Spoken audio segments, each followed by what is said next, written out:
Now time for a very Game of the Year edition of Game Pass or Pass, the podcast where we play games on Microsoft's Game Pass service, tell you which games to pass to a friend, which games to simply pass on by. I am Corey, and I am joined by the man nominated for most compelling RPG, Basher. You know what? If you allocate your points right, anything's possible.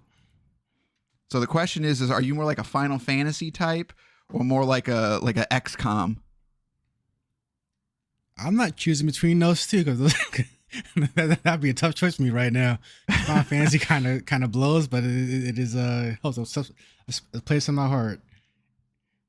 Yeah, I don't.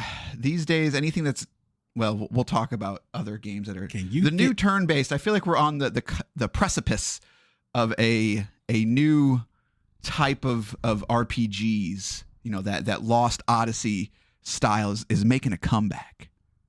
I hope so. Like, it's not, but I wish it would. It might. It's one of those. In the next 3 to 4 years, I think you're going to see those pop up, especially after Expedition took Game of the Year from the Keeleys, which, God, I think they said they had over 100 million streams, which obviously that's not 100 million people watching it, but even still, that's an impressive number. Anyways, they tried to say it got more eyes in the Super Bowl, which I didn't believe, but then it's like, wait a minute, like, yeah, I'd believe it. Because it's got far more global appeal. So right, exactly. Like, I don't think Japan's tuning in like everybody, but I think you're going to have a lot of people in Japan. We'll say even if it's 2% of that population watches the Keeleys, that's 2% more than watch Super Bowl, because I don't even watch Super Bowl and I live here. So this is not about the Super Bowl. We're here to talk about Game of the Year. But before that, did you know that you can let us know what your Game of the Year is? 574-654-9256. I forgot to check the voicemail as I'm now saying that out loud. I think I just said the wrong number too. You can tell it's been a little while. That's the story of this year. Is everything? It's been a little while. It's like that. Been a while. Exactly. That's exactly what I was thinking. That's exactly what I was thinking. That's what everyone that's thinks nice. when you hear that. I think Nope. Hang on. I'm just gonna. Yeah, we're just gonna keep talking how it's been a while I try to remember the password to Google Voice. We're just gonna play the whole song while you look for that. Like, that's a copyright strike. Oh man, did I find it? No, I don't want to create a passkey. What's with this passkey thing? Why does everyone want passkeys now? I tried to log into Amazon. It's like, hey, you want a passkey? It's like, I don't even know what that is.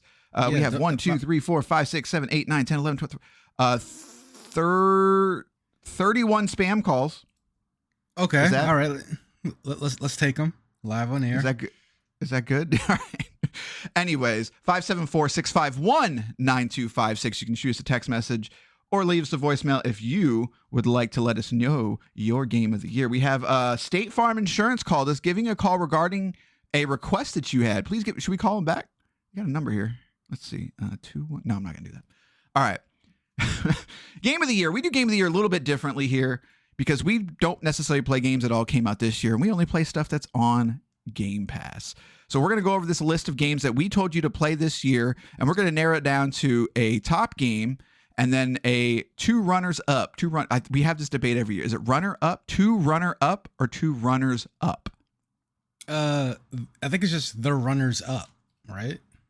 I swear to Jeebus, you cat, get off the thing. We're done here. Bye-bye. If you say the word two, that would mean that the word runners no longer needs to be plural because two is plural. But it doesn't sound right. Two runner up. The runners up makes more sense grammatically, but that sounds bad. It does sound bad, but I think the runners up are, yeah. That's what I usually hear in sports competitions. I'm going to go with two runner up because I don't. That's even sounding worse, but whatever. You do you, boo. Does it though? Like, does it really? Like, I don't think it does. Sounds the word runners up. It just doesn't. I don't like it. I don't like it at all. Running, bro. Here are the games that we passed on that we will be narrowing down.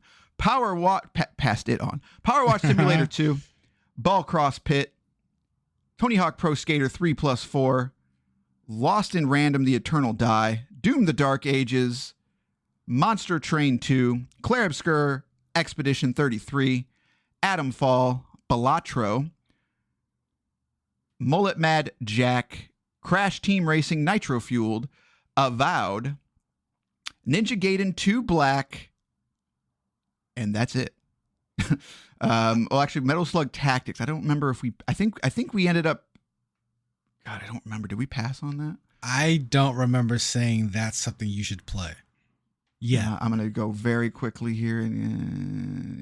According to the transcript, nope, we did not. So there you go. The way that this goes, we each pick a game to talk about to either to try to move forward or eliminate, and we'll start with Basher.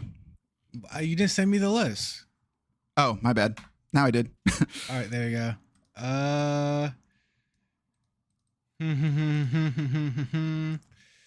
What's going to go first? Actually, let me... Buddy, if you don't be quiet. Buddy the cat, we'll go somewhere sit down. Let's see here. Honestly, the first one that can go from me, probably Atomfall. Yeah, I don't think I'll fight you on that one. I like that my game. This game I like more than you. And I think it was more my pick, and I played a whole lot of it. I don't think it's as boring as some people might say it is. I think it's I really like the world, the environment, the way you're not a superhero most of the time. You know, like every encounter is a dangerous one. So just walking around the world kind of is tense, and it's the entire scenery, the whole atmosphere is just you never get, like, for me, I never feel that Fallout power suit armor kind of fantasy. It's a different kind of fantasy for me, and I really enjoyed it. Yeah, I think that game's biggest problem is that you kind of have to find your own fun in some ways. And like you said, it's not easy, but like you can turn it on easy and make it easier, but then it's kind of like the opposite. It's that argument that the Dark Souls, people have of like, well, if you make it easier, that means that like you're defeating the point of the game. And it's like, I can see that from both sides. Like I understand that argument, whatever you want to call it. And I kind of feel like this game is a testament to that, of like, it ruins some of the mechanics by making it easier. And that's kind of how I felt with that game. I just couldn't find the flow, or, the flow state of it, that I was having a good time. I think it's in there, but I just stopped looking for it. But I still enjoyed it. And it was in a world where UE5 is just running everything and everything's a stutter mess, and I hate it. It's a UE4 game, but it still looks really good, and it ran incredibly well, which is not something I can say for a lot of games. So I will just leave it at that, I guess. But I won't fight you on that one. I think most people should play it. And I think the other biggest thing is it's finishable. It's a 10 to 15 hour game, if that. So. Oh, right. Exactly. I mean, that's my favorite thing about it too. Cause it seems daunting at first because it's another open world game. It's like, no, we're telling our story and we're out. And I mean, like, and even the story, I remember, if I remember correctly, was engaging enough. Like that's what really kept me going through most of the time. Because again, like I wanted to figure out the mystery, and by the end of it, I want to say the mystery was that mind blowing or that great. But at the same time, it was just good enough.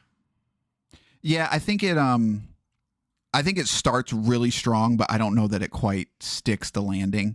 But it was engaging. So, but all right, Atomfall, you have fallen off. I'm going to say Lost in Random: The Eternal Die is a Hades-like game, a run-based game.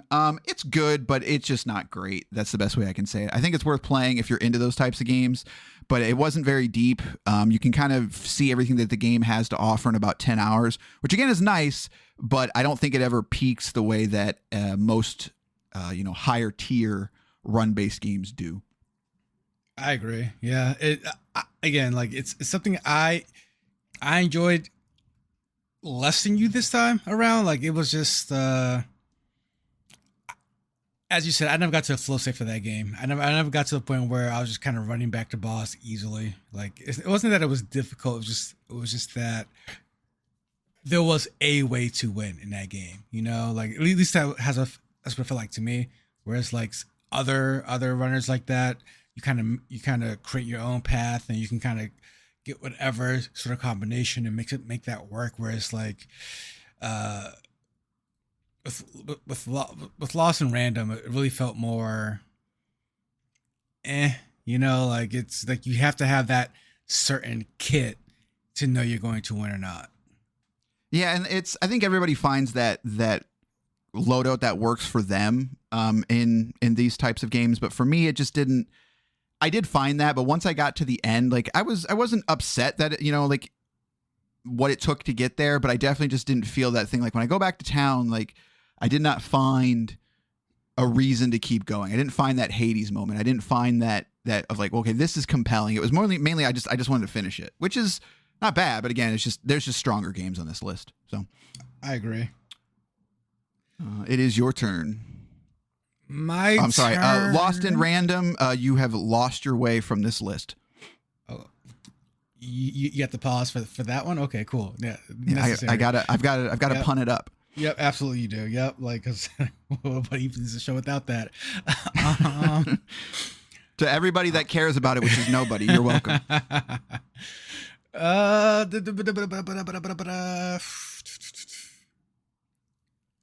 going to say I'm looking at two here. Which one would it be first? I really like that. I think I'm gonna go with Tony Hawk 3 4 = 7. I don't like it. Just wasn't.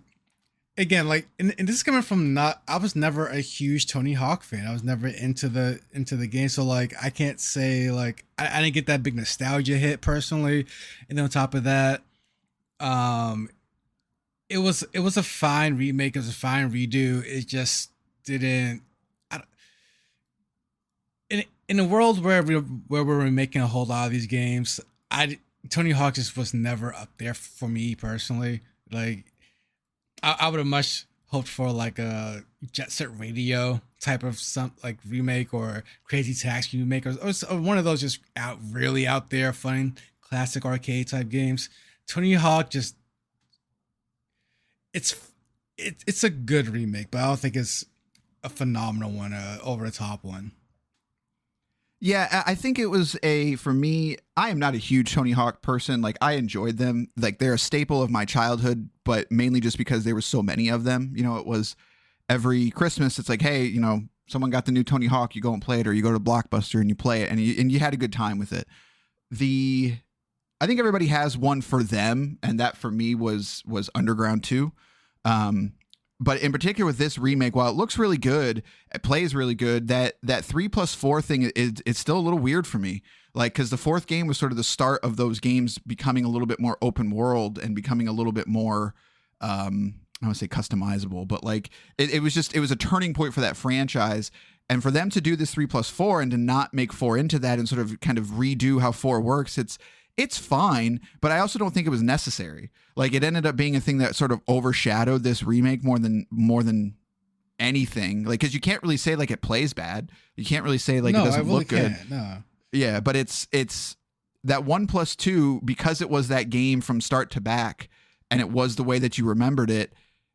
It stuck more with me. Like, I finished the Tony Hawk 3 part and that was great, and then I started 4, and I don't even have like an affinity for 4, but I was just like, I don't know, something just feels off. Like, maybe I indoctrinated myself because I knew it wasn't the remake it was supposed to be, but it makes the second half of that quote game just feel like it's okay.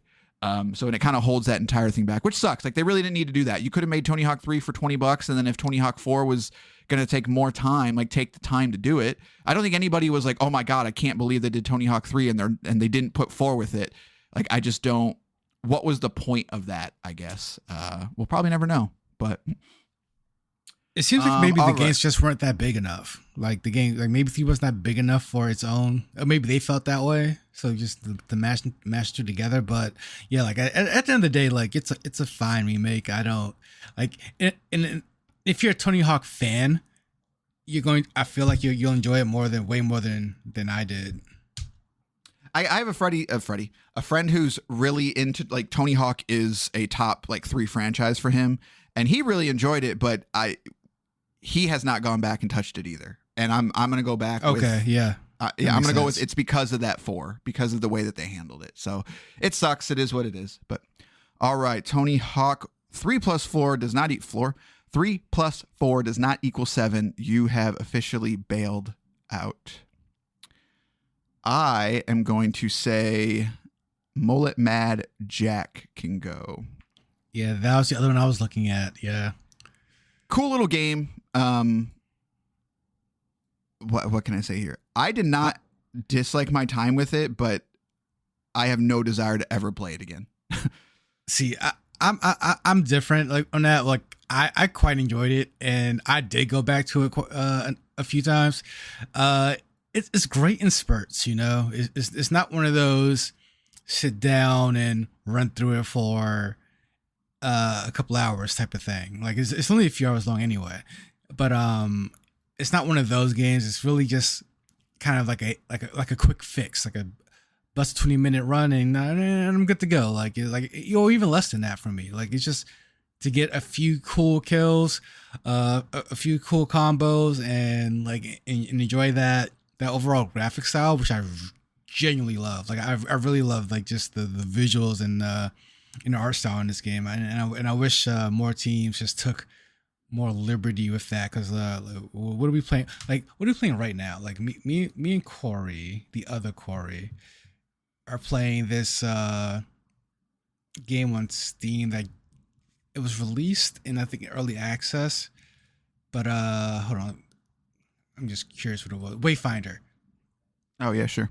Yeah, like while we were playing Wayfinder, and it was only $5, that's why we got it. But like while we were playing it, we're like, this plays well. Like there's no issues with the play here, with the gameplay here. However, we kept just cracking up at how it looks like every other game ever, just all of the games, you know. And Mullet Mad Jack does almost the exact opposite with that. Like I saw my cousin playing Cyberpunk the other day, and even that looks like it fits in with modern day gaming. Like very few games take that leap to just say how crazy and different can we look, even just visually. So like that's one of the things I really like about that game. Yeah, and it definitely, I don't want to say it's an experience, but I feel like there was something about the feedback in that game, or like the loop of it, to where I never felt like I truly didn't know if I was doing well or not. Like I was going through the game, but I was like, I don't, like it says I'm doing well, but I don't feel like I'm doing well. Like I'm not really trying, I guess, is the best way to say it. Like I'm just sort of experiencing it, but it doesn't feel like it should be that easy. Like I felt like I should be challenged more. And I remember like going and playing the hard mode and stuff like that. But I felt the same way. Like I don't know what it was about the loop of it. It just did not hit my brain in a way that was satisfying, I guess. And it was kind of like a cool little experience for 2 or 3 hours, and then I just sort of put it down and didn't come back to it. I still think everybody should do that, because like you said, it looks very unique, but I think that for me that's kind of where it sits, is like it just looks unique. So, and it's very in your face, and it's comic booky. Like it gives me Comic Zone vibes, which is a weird callback. Yeah. But yeah, so it's cool, but not a top 3 kind of game. So all right, Mullet Mad Jack. I was gonna say you could jack off. I mean, you could. I mean, like. So I'm gonna go with that. Why don't you jerk off and get out of here? All right. A little aggressive today, I see. All right. I woke up today and chose violence. Is it? It's you now, right? Yes.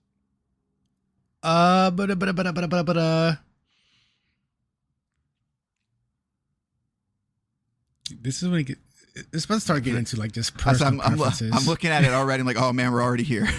Yeah, we are already here. So this is when it gets. It's coming down to that time where just because you and I agree on so many things, but then it's the minutia of things where like no, right. Honestly, I'm going Crash Team Racing right now.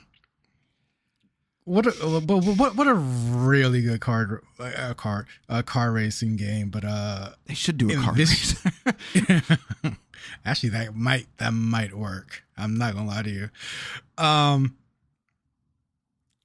Classic game is absolutely classic. However, in a world full of Sonic Team Racings. I ended up playing a whole lot of other racing games this year than Crash Team Racing. Like I do like that was brought back. I do like that these arcade racers are coming back in general. And I would have it's a really good throwback, but at the end of the day, like I would have preferred a new Crash Team Racing game, period. With brand new things instead of like kind of a throwback, and like because it was one of the games I played a few times. I'm like, oh yeah, this is fun. I remember this being fun, and I just never picked it up again. Yeah, for me it was it's in a world where Mario Kart World Tour came out, and I am not kidding you when I say I played it maybe 3 hours, and you're talking to somebody who played Mario Kart 8 for significantly longer. Something is off about Mario Kart World Tour, and I'm that's not a hot take. Like a lot of people feel that way. Yeah, we know it's not good. Right. we know it's the only game reason, on the system. Right, and for whatever reason they haven't fixed it. They haven't really done anything. Like they've changed some small things, but it's just weird considering the support that Mario Kart 8 got. Like maybe they're going to do the same thing, and then maybe on the 1 year anniversary or something, it's going to finally get to where it is. But like it feels like a first attempt. It's nothing to fix. Those it's the core function of the game that those intermission races just aren't good. Like the knockout is fun. Don't get me, the idea of the knockout is fun. The knockout races are fun. However, when you have that many people and the courses are that wide, the roads are that wide, the driving areas that wide, it's not fun. The fun of Mario Kart is that tight, in and out, I want to be blasted with Nintendo ridiculousness for 4 minutes. Exactly, right.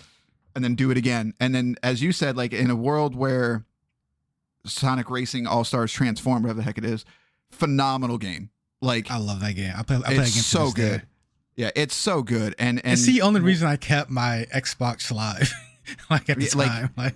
And then the new one is so good. Like in it, the way that the new one does that the third lap is always like it just pulls in a random course. Like it's just what are you talking about?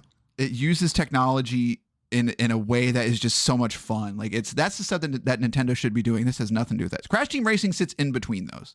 Exactly. It's really good.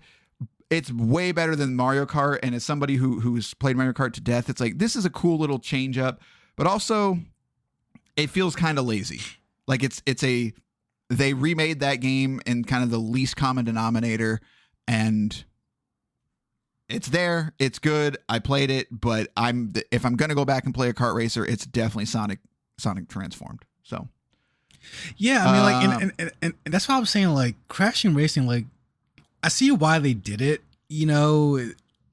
Racers are coming back. They want to gauge some interest. Make some easy cash, but honestly, like they should know. Like that's Activision, right? Now they own that now.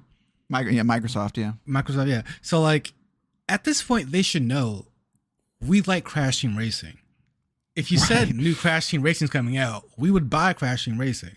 Well, and it's Sonic Worlds was only $40. Right? No, Crossroads was a full price game. It hit sale pretty fast of like 40 to 50. I think for whatever reason, I think it was 30. That's when I got it. It was $30 on Glamazon for like a day, and I picked it up then. Yeah, like people like these games. Like just make the game. And that's for me. It's like you're telling me you can't put out a new Crash Team Racing for $40? That's what I'm saying. And if you try to make it and it's $70, like that's a problem. Like I'm not going to spend $70 on a kart racer. I'm just not. Like the same thing with like maybe you'll get it out of me from Mario Kart, maybe, but even then it's like I did not plan on getting Mario Kart with Switch 2, except they did that bundle where it was only $50, and it's like, which in hindsight is kind of telling in a weird way. Yeah, like I think they knew, and they were just like, well, you'd be stupid not to get this, right? And it's like, because if not, we're going to charge you more money. Like we're going to charge you $30 more, so you might as well. It's like this kind of feels like a $50 game, doesn't it? So, but anyways, Sonic Racing Crossworlds. I couldn't remember the name of it. Crossworlds it's just so much better. And then again, Crash Team Racing is right in the middle of that. It's good, but I don't. Microsoft just make a racer, man. Like I don't. They have And Crossroads is going for it, man. Like they're putting Mega Man in that game. Dude, that game is so good. It's so good. Like in the team events, like where it was all about points and not necessarily getting first place, and also the fact that they respect the first place. Like you know, like I love Mario Kart. It's going to be the best race of all time anyway. But like Crossroads is way up there. I'm sorry, like it is. The fact that when you get in first place, you can kind of keep it. Like you're not guaranteed to lose first place. Like Mario Kart demands a rubber band. Like whereas Crash Racing, Crossroads, like no, if you're banging, go ahead and bang. Like it's fine. First place is the worst place to be in Mario Kart. Exactly, right. But what other game can I frickin' play as SpongeBob next to Sonic the Hedgehog? So this has nothing to do with Crash Team Racing, and that's exactly the problem. No, it's facts, yeah. Right. So Crash Team Racing, you have stalled out. All right. I'm gonna go with. Ooh. By the way, he's making live edits to the document in Discord. It's like magic. We're in the future.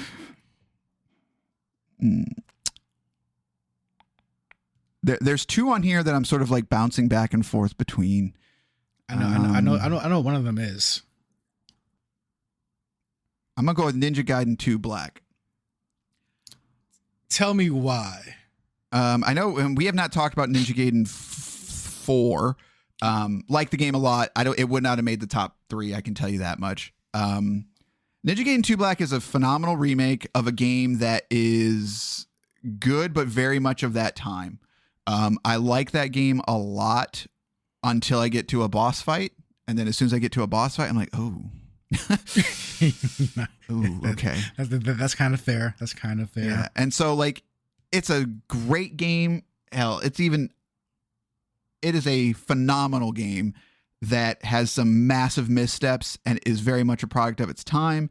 Very cool that they stealth released it, stealth dropped it. It was a great surprise. It was great to go back to. But kind of like Ninja Gaiden 4, it's like, man, like I really want these games to, like, they're so close. And Ninja Gaiden 2 Black is kind of in the same spot for me. I'm just like, it's good.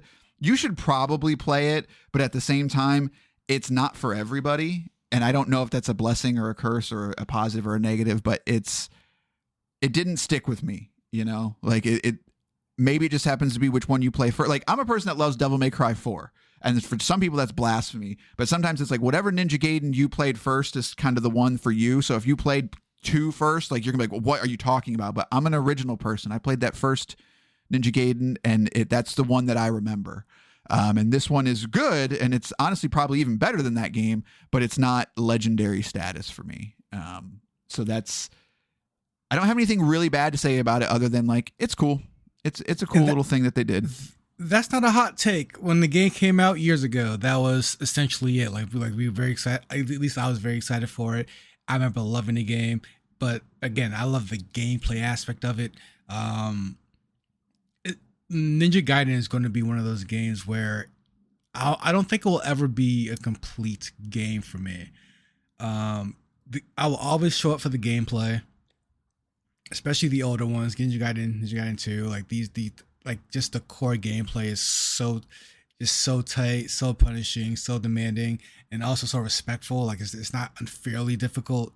However, there's always these aspects of Ninja Gaiden and its lore, it's the story, and its presentation. It's like they haven't figured out the camera still. Like they still haven't done it in 4. Yeah, like there's something about the camera. Yeah, like there's something about the camera they just haven't figured out. And like, I don't know. It doesn't lack polish, but it just feels like that they're just missing something. You know, like I can't quite put my finger on it. But for me personally, like Ninja Gaiden will always be missing character. It's just, like, Ryo Hayabusa is just not a character. So like he's like you could put him in any fighting game, any this or that, but he's not. He himself is just not a character, and he has no characters around him that are even cool. You know, like when you talk about Devil May Cry, Dante is Dante. Like we like he's just that guy. Where you talk even something like Bayonetta, like she stands out. Right. You know. Well, and especially if you look at 4 without going too much into spoilers and stuff, it's like he's not even the main character. and Like, there's a reason for that. So like they pulled in Metal Gear Solid 2, and even then this new guy isn't Raiden, so it's like right. it's That's fair, actually. No, that's actually really solid, because like when Ninja Gaiden 4 was like revealed, it was like, oh, cool, they're doing it. But it was definitely like when, as opposed to when Devil May Cry 5 was revealed, like I was like standing up, like, oh my, like finally, like, oh my God, I get to play as Nero, I get to play as Dante. Like I was so excited to play as those characters. Whereas Ninja Gaiden, it's like, oh, I like action games. Like I can't wait to play that action game. Right, exactly. So that's why I agree with you. Like very, very good game. I'm glad I made it this long, but at the end of the day, like it's just another good action game. Yeah. So, all right, Ninja Gaiden 2 Black, you have been blacked out. That's racist. To you. But excuse me. I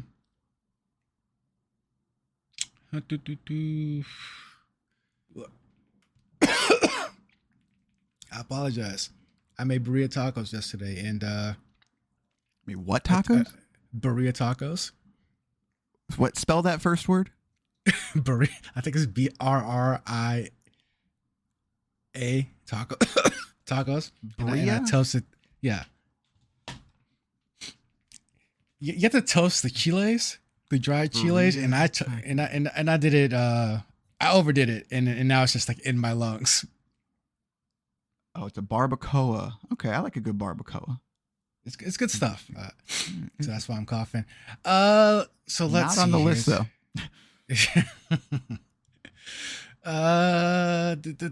Doom Dark Ages, Monster Hunter 2, Clair, Obscur, Balatro. This is gonna be tough for me. It's one of those things where I know what's gonna, like in my head I know what's gonna make that top 2, top 3, but then it's like this part, what goes before that. There's 2 I'm looking at. So okay, I'm going with Avowed. Oof.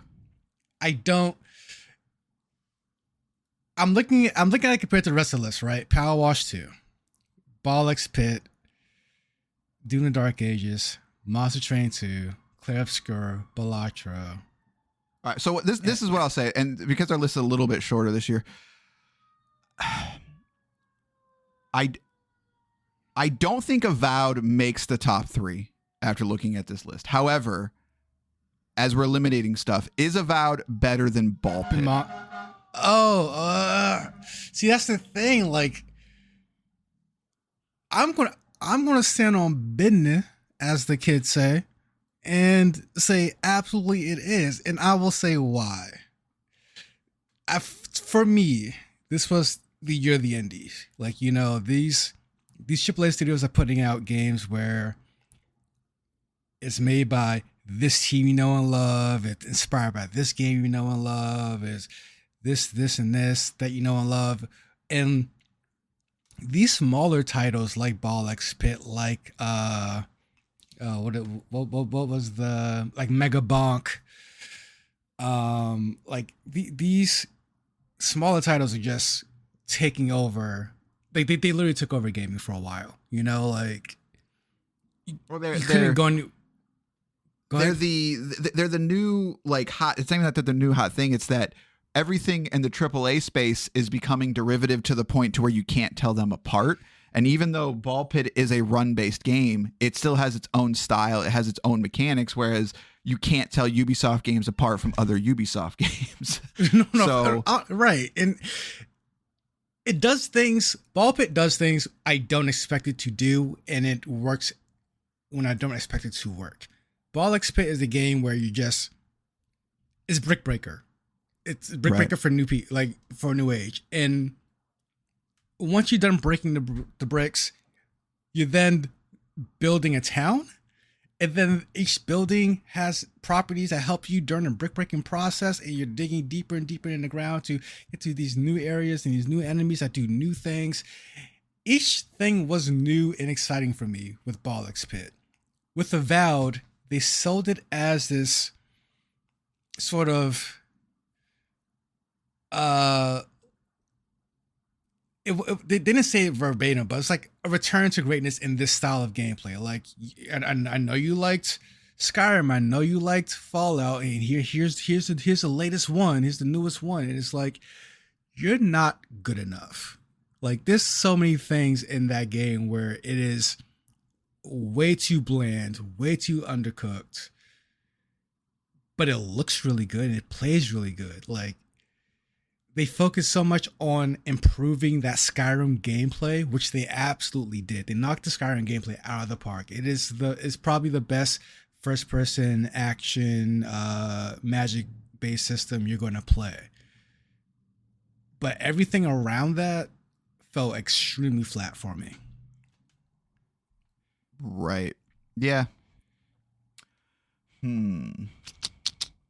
So my thing with Ball Pit is that there's just something about it that doesn't quite click with me.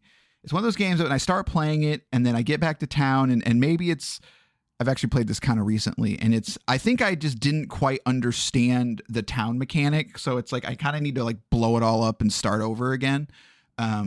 Because I don't know if it exactly spells it out the best way to do it, because there's some buildings in there so to build the building, you have to put it down, but then you have to shoot your people at it. You have to hit it so many times.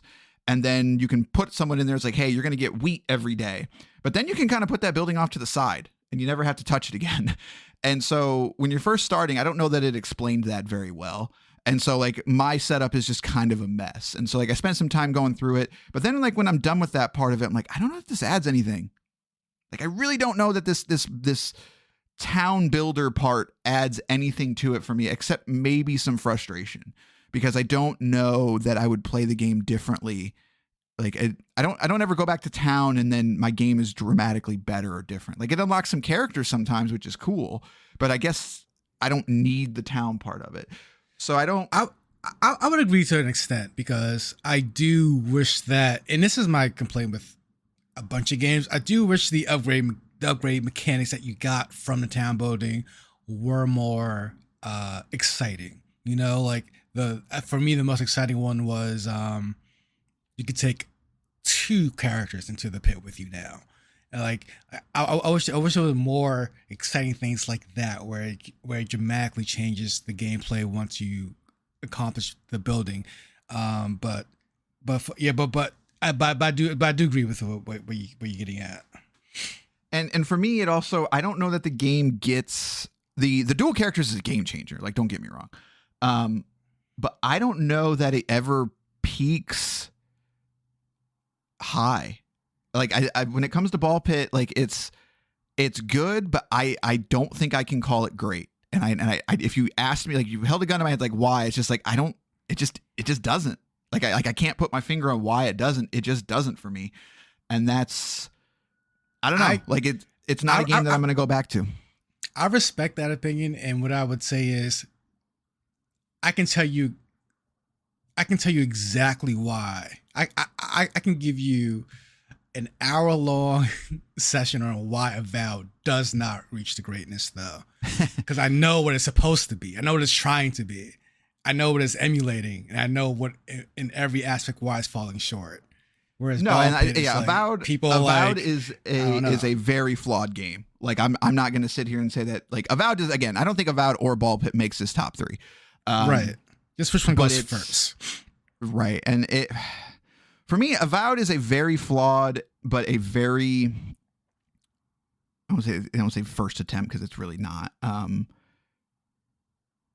That's my other issue. Like, it's not your first. Like, guys, you done, like, you know what? It's a game that was clearly troubled at times. You know, it's a game that was very clearly rebooted several times. It's a game that had different ideas, and then eventually they landed on what they did and they shipped it. And it's like, yeah, like it has some problems. But for me, it's, I will always, maybe it's ADHD brain or whatever, but like the criticisms thrown at Avowed to me are always very weird in terms of, they are valid, but they act like it's the worst game ever made because, well, the people in the town don't move. Right. And it's like, okay, that's a little weird, I guess, but like, who cares? Like I don't. that's the thing with Avowed. Like I do care, but I'm not gonna say like people like to pretend like they watch that one YouTube video 3 minutes long of something bad and it's like, see, it's the worst game ever, when really when you play it you realize it's not the worst game ever. It's actually like, again, the gameplay itself is really good. It's death by 1,000 cuts if you are looking for that next Skyrim type adventure, which unfortunately they were kind of advertising. Like that's what they were kind of hyping up. It's not like the other game on the list that I just forgot, Atomfall, where it's like it's here and gone in 3 and 4 hours. You know, like it's like we're focusing on one aspect or a few aspects of the genre that you like, and we're just going to nail that down and we'll be out of your hair. Whereas Avowed really, as a AAA studio, took on the next coming of these type of games. It's like you fell short by quite a bit. But that said, tighten up the writing, fill in the world, make honestly just make an entirely different storyline, and like I think you got a banger. Yeah, it's for me. I really wish that The Outer Worlds 2, which is a game that we unfortunately didn't talk about this year, but I think that's one that I'm going to make Basher talk about next year, because that is the game that I want Avowed to be, but I don't want that setting. You know, The Outer Worlds is a Fallout clone, and it's a dang good one. But Avowed has a lot of those pieces that I really wanted. And for me, it's the biggest problem that I have with Skyrim in the year of 2025 and games like it is I want something to happen. I don't want to just go to a cave and it's like, hey, you finished this cave. Here's a chest with some gold and yep. Oh, guess what? This wall here, this opened up and now you're back at the beginning. Isn't that great? Mm-hmm. And it's like, yeah, in 2013 it was. Yeah. Like in I agree. You know, and Avowed doesn't have that problem. Avowed is a game that like I played it and it's like, you know what? I've been in this town. I'm just going to go this way. And I would just walk that way for 3 to 4 hours. And I would just keep finding myself in these moments. And again, not all of them are amazing. And I think Witcher 3, as well as like Kingdom Come Deliverance, I think Kingdom Come Deliverance 2 is like Avowed from a perspective of world building and all that. Like if Kingdom Come Deliverance 2 was like more fantasy, that might be the best game like I've ever played. Like for me personally, it's just like the setting and everything. And Avowed hits all those moments for me. And the biggest thing is that I'm not restrained to this like fetch quest, whatever, like diary that Skyrim is. There's a couple times that you can go in Skyrim and you can kind of wander off and maybe you find a mask or maybe you find a new shout or something like that. Like you can stumble into some cool stuff, but it's very rare. Whereas Avowed, I feel like every single quest that I went on, most of the time, 90% of the time, I got something rewarding from it. Whether it was a weapon or whether it was a spell or, like something, I got something from it. And then when I went back to town and I talked to the town and they're like, hey, there's this thing going, wait, you already have that? Whoa, where'd you get that? Like, I always do love that when an RPG does that. Like, you already have the thing I was looking for. Great. Like, quest completed. Right. And so I didn't feel like I had to go on these fetch quests over and over and over. So like, I don't care that the people don't move.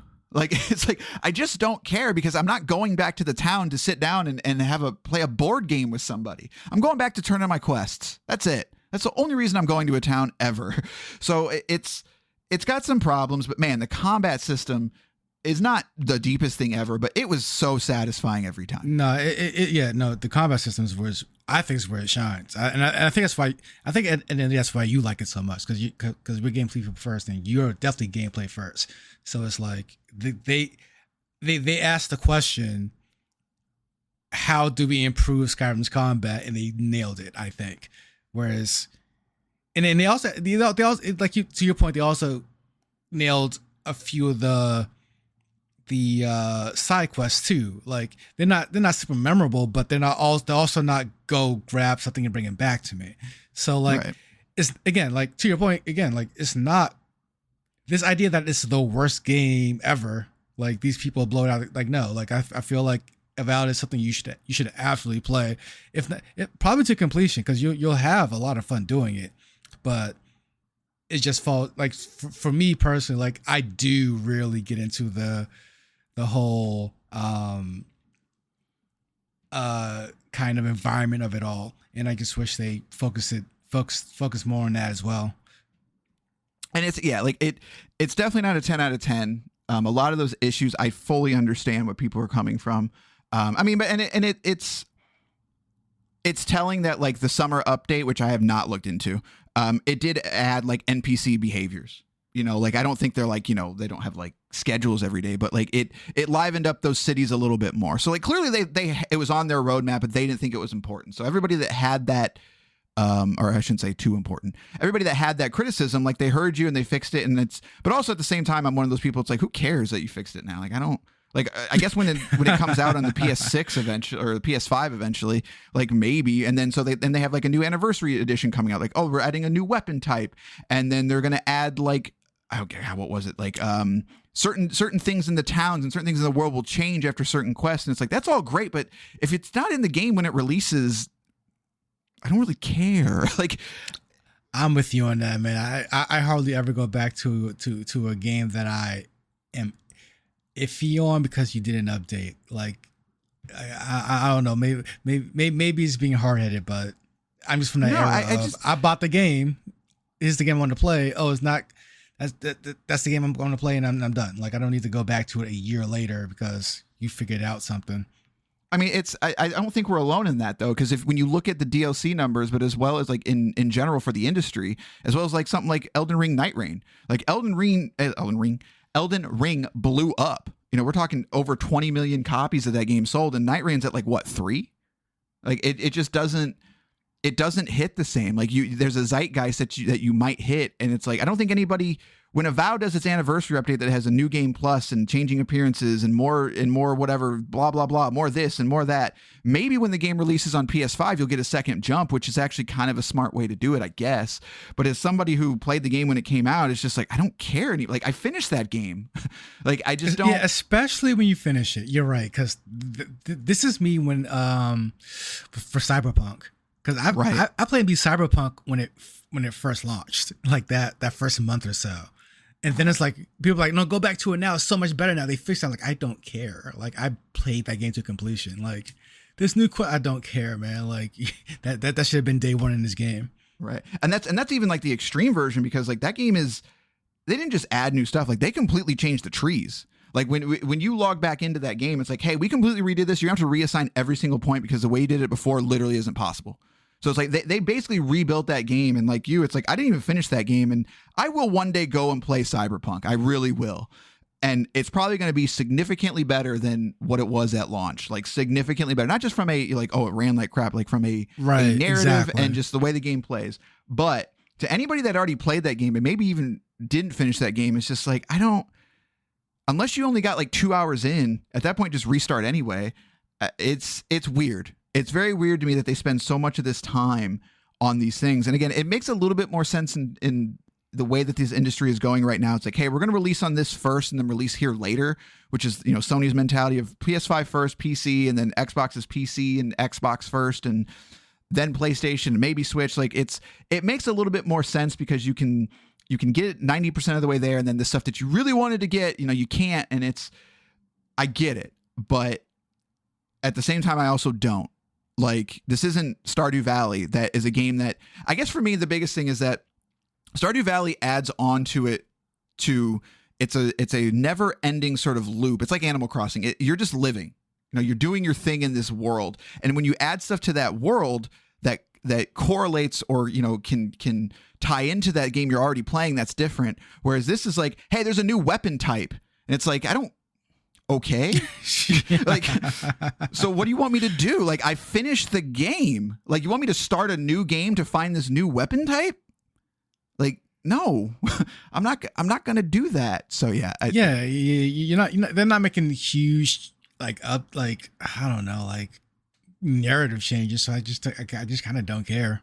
Right. Unless I can go back in the game and like all of a sudden there's a way for me to experience that content without starting over. Like, I just don't see that happening. And I look at Sea of Stars actually did their DLC finally this year as well, and they had the wherewithal. But it's not though. See, and that's where it's they knew that it had been so long and that people had forgot how to play. So this new area, they write it narratively that they basically Metroid it, and you lose everything. You lose all your abilities and everything, but in just this one area, all your abilities are different. The way you play the game is different. So that way I was able to pick up that game. That's neat. Okay. Right. Like, I was able to go into it, and they know it's like, you probably haven't played this since you finished it 2 years ago. So we're going to pretend that for whatever reason, in this narrative, in this circus area, that you don't know how to do anything. And so I was able to get through it. It was like 6 hours long, and I didn't have to remember everything else. That was an extremely smart way to do that. And I don't ever see that happening on a AAA standpoint, because that's just too much work. Like, why would anybody do that? And it's a weird thing. But anyways, that was a long way of saying, I personally would take Avowed over Ball Pit, because I think I just had more fun with it. I think that it's got a lot going for it, but I also understand that there's a lot to be desired. I think The Outer Worlds 2 is a much better game than Avowed, even though it doesn't click as well with me, but it has a lot of the same things of where Obsidian gets things right is I really like their characters, I really like their weapons, and I love their combat. Like, the rest of the stuff, like the world and stuff like that, I see where people have issues with it, but those three things to me are what get me through those games, and the fact that they're finishable. And that's the other part of it. So I don't think we need to kind of belabor it anymore, but I would take Avowed over Ball Pit. It seems like you're the other way, but I think we both agree that neither one's making it. So are we cutting two at a time? I think we are. Oh, okay. All right. Well, all right. Ball Pit, you have fallen into the pit, and Avowed, you are not very godlike, I would say. All right, so now we are sitting on PowerWash 2, Doom the Dark Ages, Monster Train 2, Clair Obscur, Expedition 33, and Balatro. So we have 5 games. We need to get down to 3. It is my turn. I'm going to go with... This is tough. See again, like just like the previous conversation, it's just my it's just a difference of well, okay, I have a proposal. Clair Obscur is on this list. Well, Clair Obscur wins. Probably. So Clair Obscur is I'm gonna structure this list a little bit differently now. I'm going to take this. We got live edits. Again, the magic of computers. I tell you, guys. It's amazing. All right. What?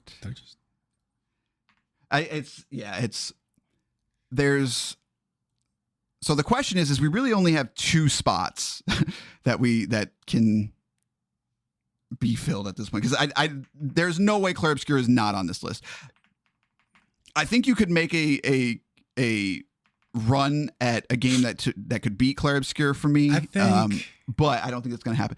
So all right, there we go. So I got Clair Obscur on this list. I know what I'm picking. I got it, because I'm thinking not just my personal taste, but also the everyone else's personal taste and the idea of what Game Pass is for and all that good stuff. So I'm like, it's going to be Monster Train 2. To leave the list or to be nominated? Yeah, to leave the list. Absolutely not. You can't say Balatro. I think this list is Clair Obscur, PowerWash, Monster Train. I'm surprised you said Monster Train. See, I thought I was gonna have to fight for Monster Train. So you said Clair Obscur, PowerWash, Monster Train. Correct. And here's my reasoning. PowerWash doesn't make it, man. It does. It 100% does. It's not. It doesn't beat. I'm sorry. It can't beat. It doesn't beat Balatro. I'm sorry. It does. Balatro's overrated. It's not. It is. Balatro's really 100% overrated. Now, when it comes to run-based games and turn-based games, Balatro has the magic of just one more run. What it does not have is I can make every run work. That game is extremely that game is extremely unfair at times. and it's annoying. As it should be. It's annoying. that's built into it. No, it's a fantastic game. But at the end of the day, there's a reason that people that don't play a lot of games can play Balatro and have a great time with it. And that's kind of that's the good thing. It is, but it's not Hades. Like Hades has that to where if you're not good at Hades, you're not good at games, you can still play Hades and have a good time with it. No, you can't. Yes, you can. You 100%. No, you can't. No, you can't. You absolutely cannot. 100% can. Yes. You cannot give someone who does not play video games Hades and then be good at it and have a good time. That's as you are out of your mind. No, I'm not. I've literally seen it happen.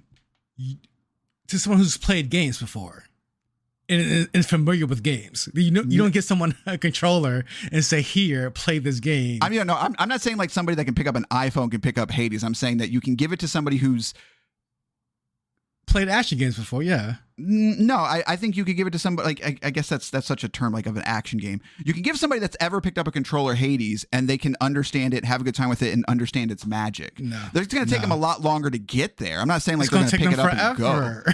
And go. No, that's what the God mode is for. That's what I'm saying. Like they've built it into God mode. Yeah, I don't know about God mode. When you die, you get a 1% defense boost, permanent. So when one's going to so as you no, like you're not going to sell that Hades is an entry level video game. It's just not. It's not even close. It's an entry level game for people that don't play on an iPhone. It's not an entry level video gaming period. It's just not. No, you're just wrong. It's sold so many copies. Okay, so did Balatro. Right, but that's because it's on phones. Before it got on phones, it was still selling copies. It wasn't selling as many as Hades. Actually, I would be surprised. Maybe. I don't know. You look it up for me real quick. We have the internet. Are you saying the sales numbers? Yeah. I'm curious. Balatro has sold 5 million units. He sold more than that, right? Has to. I want Hades 2. I want Hades. Why can I not? Like, I feel like this should be very easy. Yeah, that should be. the fact they found Balatro before Hades is kind of ridiculous. Yeah, maybe on Steam it sold over 7 million copies. So that does not. So that does not include consoles, which we know that game blew up on Switch. So exactly. So I mean, I would say it's at least 15 million. Okay. For me, but like Balatro is. What does that have to? Okay, I mean, I see that point. You got that. So like, but it's like people that have a Switch and like they're still buying Hades. You know, like Switch is the casual console. But my whole thing is like Balatro is good. Like, don't get me wrong, it's a very addicting game. Like, I understand it, but it also it's messy. Like, you just kind of fall into solutions of that game. Like, I enjoy it. I understand why people enjoy it, but it's not a game of the year contender. It's just not. Hades is a top game of all time. Like, no. I mean, like, I get that. Like, you're not going to get me to say Balatro is as good as Hades. That's not what I'm saying. I was just talking about entry level video gaming. But I'm saying that's part of Hades. Why it's an all-time great is because it can be an entry point.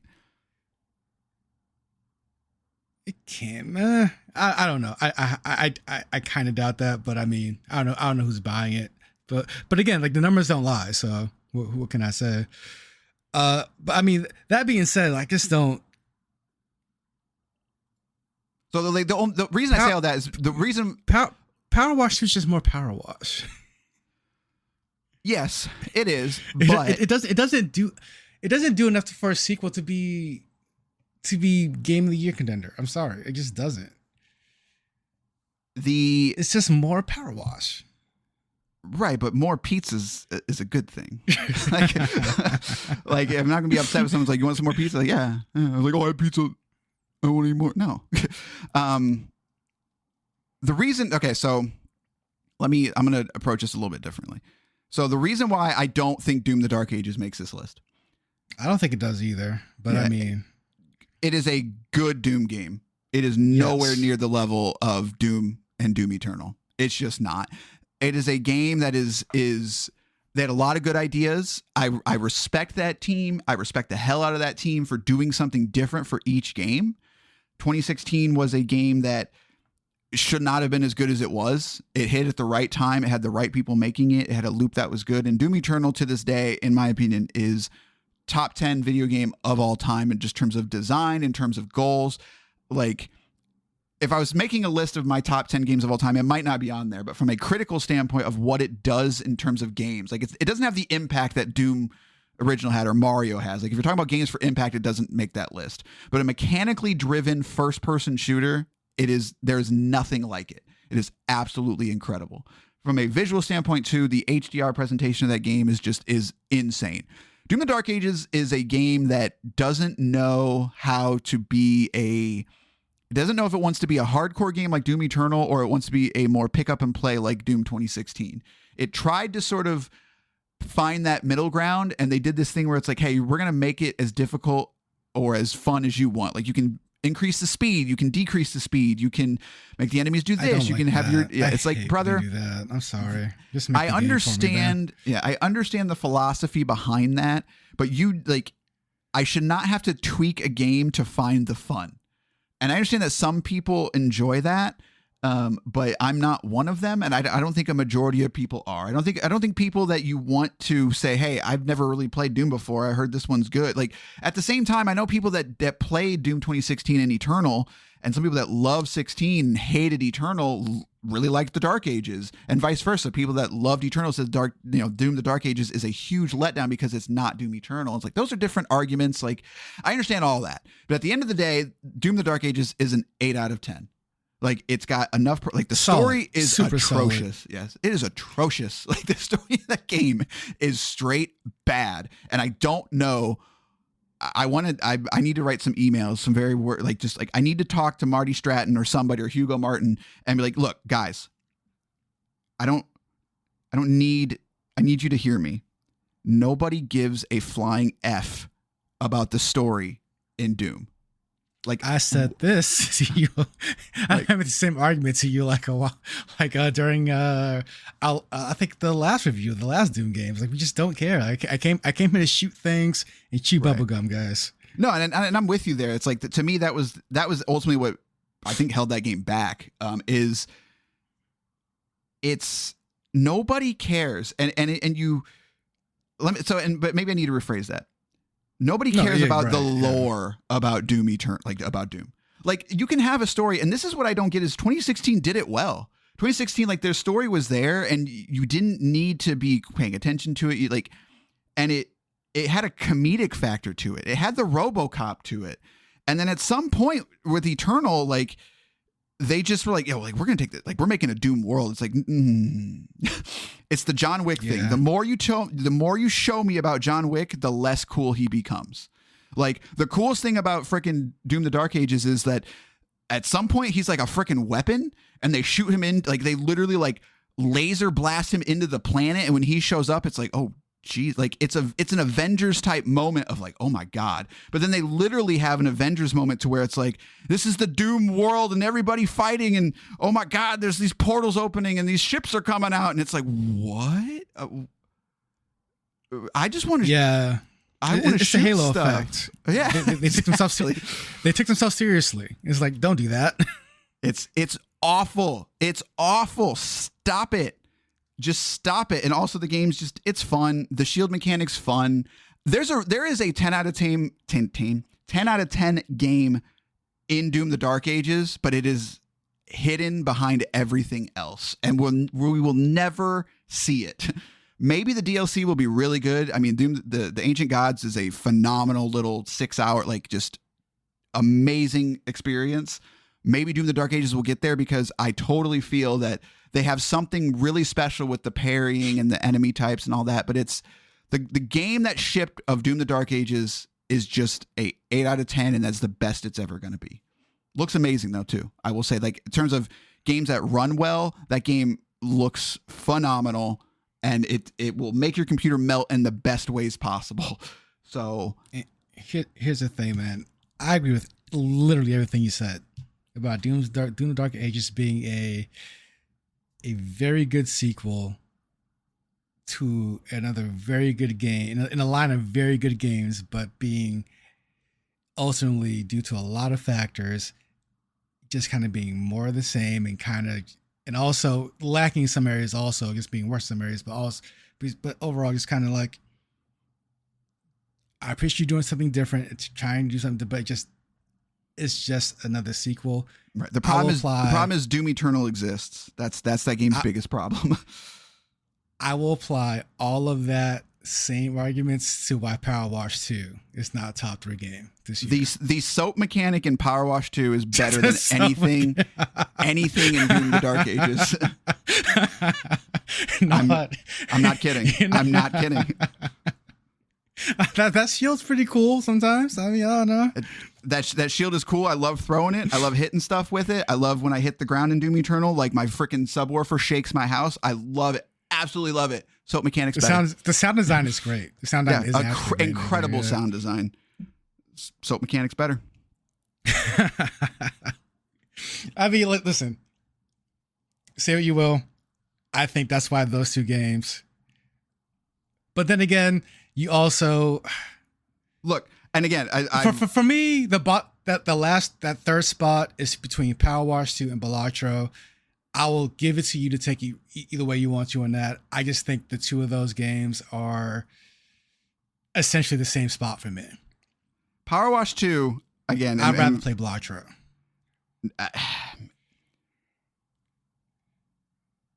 In some ways, PowerWash 2 is not as good as the first game. And what I say that by is the discovery. You know, like that original PowerWash Simulator kind of hit, and you were hearing about it, and then it's like, no, like this game's really good, and you're just like, what? Like, what are you talking about? And you play it, and you're like, oh, okay, I got it. I get it now. You're never gonna have that feeling again. You know, like you're never gonna have that Vampire Survivor moment. You're never gonna have that Balatro moment. Like you're never gonna have that moment where it clicks. But that first time it happens in PowerWash, I think that the magic of that is that you get it within the first level. Like you clean it and you get the little ding, and it's like, then you see the little video of all the little screenshots of you cleaning it. Yep. And you're just like, oh man. Okay, I'm in, I'm here, let's do this. And you're never gonna you will never recreate that. That is a problem that PowerWash 2 has. However, the credits of that game the credits are kind of a banger, I'm not gonna lie. But that's my issue with PowerWash 2. Like, it's at the end of the day, this is DLC. It doesn't like this soap mechanic could have been an added feature. Well, actually, probably couldn't, depending on like whatever, like the technicalities, whatever. But this is DLC to me. It's not like when you describe Doom the Dark Ages and how each game tried to do something out there, something ridiculous. The PowerWash Simulator, as in and of itself, is a ridiculous premise for a video game, but it worked so well. If any game in this simulation world could take their resources to success and try something ridiculous, it could have been PowerWash 2. Instead, they gave me, which again, a very good soap mechanic, but beyond that, like nothing. Like we were talking about Sega and Sonic Crossworlds. You got SpongeBob in there. You got some voice actor lady, cartoon person in there. You got Pac-Man in there. Is doing all these weird things, just taking all these risks. Whereas PowerWash 2 is, for whatever reason, an extremely safe sequel. And that to me is honestly a disappointment. Like, I still enjoy the PowerWash game in and of itself. I just really hope that PowerWash 3, because they're making another one after that banger of an ending. They have to make a new. They really have to go out there. While I agree, I also don't, because like PowerWash's problem is also the Doom problem of that. I just posted this is an actual insert of what PowerWash Simulator 2 is about. And the problem is that they don't have enough fun with it. They have fun with it, but they were also afraid. I shouldn't say they were afraid. It felt like they were afraid to make it sort of a focal point. So they put all this stuff around PowerWash Simulator that if you want to go into it, you can. And it's one of those things of like Doom 2016's best thing is show, don't tell. And so there was a lot of stuff for showing you of like why the Doomslayer is. But if you dove into it, it was, oh man, like this is hilarious. Like this is very much like the demons are afraid of you. Like what? And it completely loses that in Doom Eternal and Doom the Dark Ages. Like they talk about it, but PowerWash 2 has all that. The problem is it doesn't show you, it tells you. But it's still there. And so it's a problem. However, it doesn't it's like I can't think of the word I want to use. It has fun. It doesn't go too far.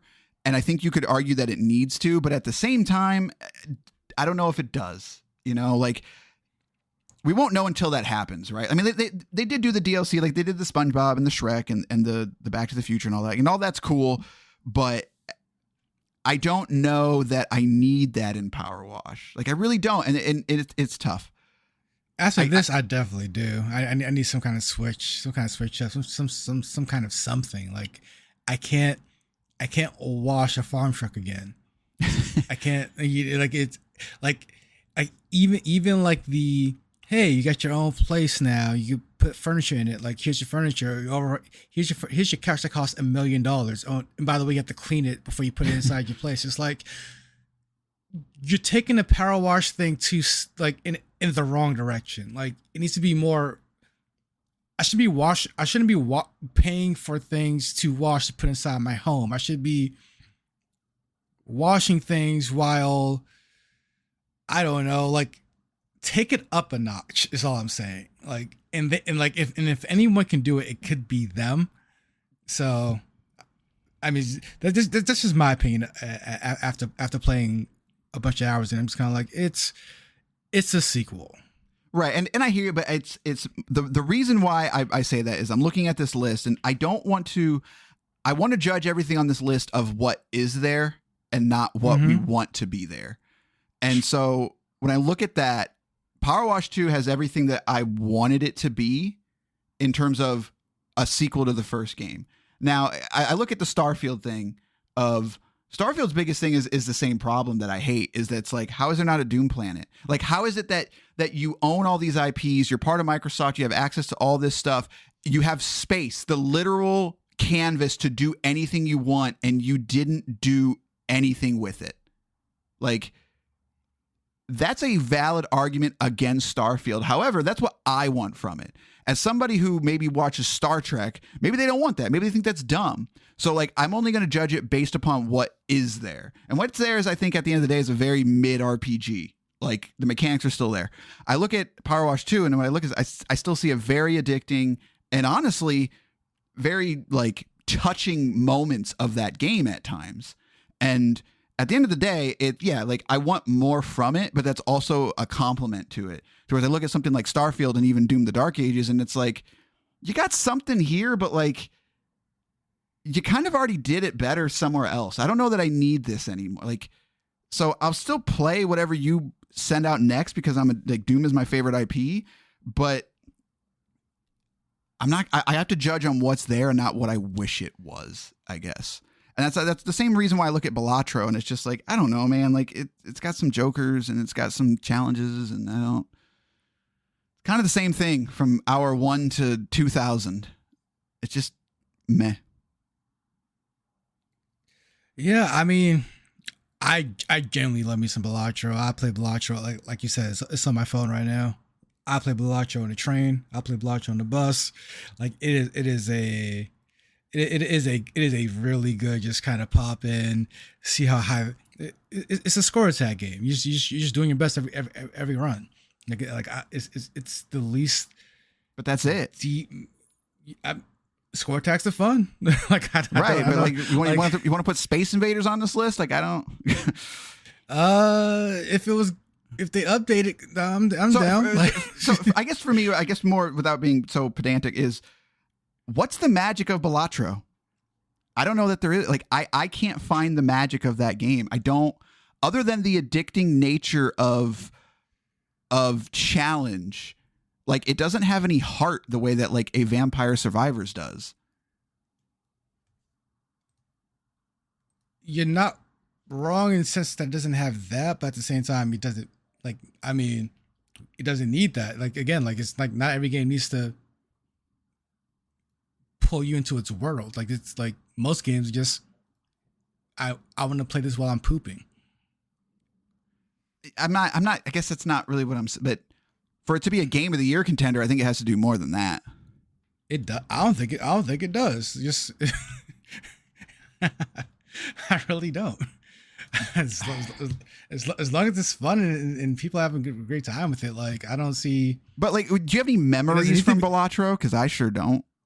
I have memories from Vampire Survivors, like specific like gameplay things. I mean, like for me, it was the first time I saw that.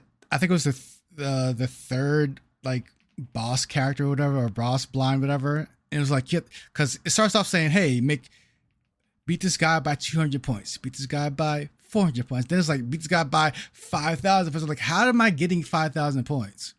It doesn't make sense. Is this a game I'm going to play forever? And then once I beat him, it's over. And then I'm like, oh, wait. And then after a few runs, I'm like, I'm screaming past this guy now. He is simple. And then his number doubles. I'm like, wait, what? And then I realized just how busted this game can get. Like you get the right jokers and things go wild. Like it's like that's my interpretation of the game. That's how I have fun with it, and that's usually what I hear from it.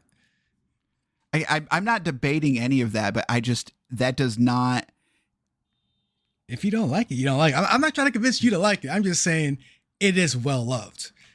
I'm not even saying like I need to love it. What I'm saying is that when I look at other things, like when I look at gaming as a whole, when I look at these games that have like sort of had these zeitgeist moments of like, hey, everybody's playing this, and because it's not, it's usually not AAA stuff. I mean, God, what Expedition 33 might be the last time.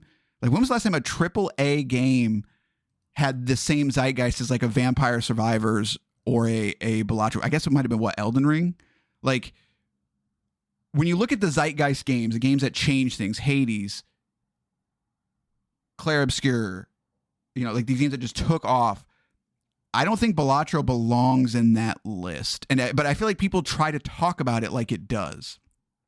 I mean, if people try to do it, then it's probably for a reason. Like people can be very obtuse. Like they can be, but also if they like the game, they just like the game. Like I don't think it's that deep. I don't think a game of the year needs to have a deep story, deep dialogue. I don't think it needs to be emotionally anything.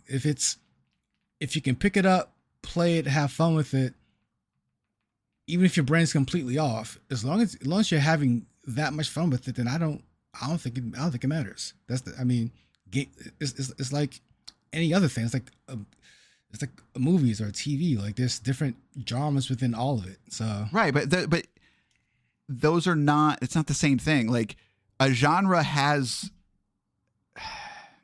No, what I mean by that's like I like watching, for example, 90 Day Fiance. I don't watch 90 Day Fiance. It's on in the background. I never turn around. Like right. No, it's still. I'm not saying it's. My argument is not that's not quality television. I'm saying that it's still television that's watched by millions of people for a reason. Like it doesn't need to be good to be liked. but there's no characters. There's no. I don't care. I generally don't. You care, do man. though, like you do though, because like even if you don't like 90 Day Fiance, you like the concepts. Like it just, I don't know. Yeah, you're overthinking it. You're trying to fly. Like, well, I don't think you're overthinking it. I think I'm just coming at it from a different perspective. I don't need any of that to enjoy a video game. I'm not saying that either. All I'm saying is like if it doesn't have those things, I'm not saying you shouldn't enjoy it. I'm saying that it doesn't belong on the same list as any of the games that we had as on this PowerWash list. Simulator 2. Like I think so. No, PowerWash Simulator. That game has character. It has memories. It has design. You're speaking for yourself, which is great, but like you can't say that it doesn't. That Balatro does not do that for other people. It's sold that many copies. People enjoy it that much for the same reasons you enjoy PowerWash too. Whenever I've had a conversation, you're just not accepting that. No, whenever I have a conversation about Balatro, it's like, hey, did you play Balatro? Yeah, it was fun. Like, there's no, it's not like, it's not a water cooler moment or a Vampires of Ours. Like, hey, did you see this? Did you see this? It's like, maybe, I'm trying to think, like, because it's a more casual game, man. Like, people don't, like, they just play it. That's exactly it. Yeah, it's fun. And they go back to work because they're like, I played it on my lunch break and I don't care. And I don't care to think about it like that. That's great. It doesn't belong in the same list then. I mean, I disagree, but that's where we're at. Yeah. So, all right. Monster Train 2. Let's talk about that one because that's the only one we haven't talked about. And why I think it belongs on this list is when it comes to when it comes to Monster Train 1 and 2, like something about the first one, I didn't appreciate it as much as the second one. And I've actually played both relatively recently, and they're kind of the same game. And we talked about this in the Monster Train 2 review, was that like they've done a lot of TLC. It's very much like PowerWash 2 in that like this could have been DLC. Like it really could have been. It's kind of the same game. Some of the classes are the same. Like, yeah, you introduce this and that, but like it's kind of the same game. However, they've refined it to a point to where for whatever reason, it clicked for me more. And I got it more. And like Slay the Spire and stuff like that. It's something about Monster Train 2 just does it better for me. Whether it's the upgrade path, whether it's the cards that you get, whether it's the classes, I don't know what it is, but the complete package is pretty freaking good. And like if you sat me down like, hey, what's the problem with this game? It's the same problem that I have with Slay the Spire. Is like, hey, sometimes that progression is too it's too dependent on losing, I guess. It's like, hey, you're gonna have to suffer a little bit before you get better. I'm like, I don't know that I need to. Like, couldn't you just like give me some of that stuff to start out? Like, why do I have to reach level 6 with this class, which means I have to suffer through level 1 through 5 to get these cards that are game changers all of a sudden? Like, I don't know that I really understand that mentality or understand that design philosophy, other than it keeps you engaged and maybe it onboards you a little bit more. And maybe somebody who doesn't play as many games need that, but I'm not that person. But even then, like I feel like I'm being nitpicky at that point. But from an art standpoint, from a challenge, from a design to the controller to the like, I don't think you're being nitpicky about that point. That's my biggest issue with the game. Both of them. Like, and I love those games. Like, they're some of my favorite games ever. Like, and my biggest issue is I know I'm going to get my head beat in for the first hour, just because like you're giving me garbage cards, like and all the classes are garbage until they get, like you said, to that level 3, 4, or 5. Like I just don't. At least give me one of the cool cards up front, like so I can see where I'm going with it. But like, or for me, like I don't think that's nitpicky. Make that first level longer, like and then when I get level 2. Give me more, something like I need the track to be the train. I need the train track to be a little bit more direct, I guess. But the choices of that game, like it's just, yeah, it hits all the, it's the best game since Slay the Spire of that genre. I don't know that if I don't know, no one's asking this, but it's like, man, if I had to pick between Monster Train 2 and Slay the Spire, it's like, I think you could argue that Monster Train 2 is a better game. In some ways, like it would be a very, very heated debate. I like this aesthetic of Monster Train a lot. For me, like for whatever reason, like the characters, the dialogue, the lore of that game just the overall aesthetic just kind of gets to me. Like it's very Saturday morning cartoon. You know, like there's a lot of races in there, and like the more I played that game, the more lower drop you get, and like you unlock these. You unlocked you start off with the new classes, then you unlock the older ones. You're like, oh wait, they're in this game too, and then it's like they work together and they speak together and they have like these kind of dialogue options. I'm like, okay, all right, I'm digging what you guys are putting down. It's like it's his own little world here, and I'm a fan. Right, and it's and I still can't tell you exactly what it is, but something about the design of that game in terms, like the literal design of like the text and like the way things move, it pleased me more than the first game did. And I still like if I played this game side by side, maybe I could do it. Who's going to do that? But there's something about that first game that just didn't click with me the way the second one did. But I think it's a stronger game than Doom: The Dark Ages, PowerWash, and Balatro. I'm surprised. I mean, I'm surprised you had it that high. I wanted it to be that high, but I'm surprised you put it that high. You get no argument out of me. Like that again, one of my favorite games of all time. All right, so let's clean this up a little bit. So Doom: The Dark Ages, you are going dark. I'm going to move Monster Train 2 up. He's going to take the track north. So the question is, do we decide on a PowerWash 2 versus Balatro?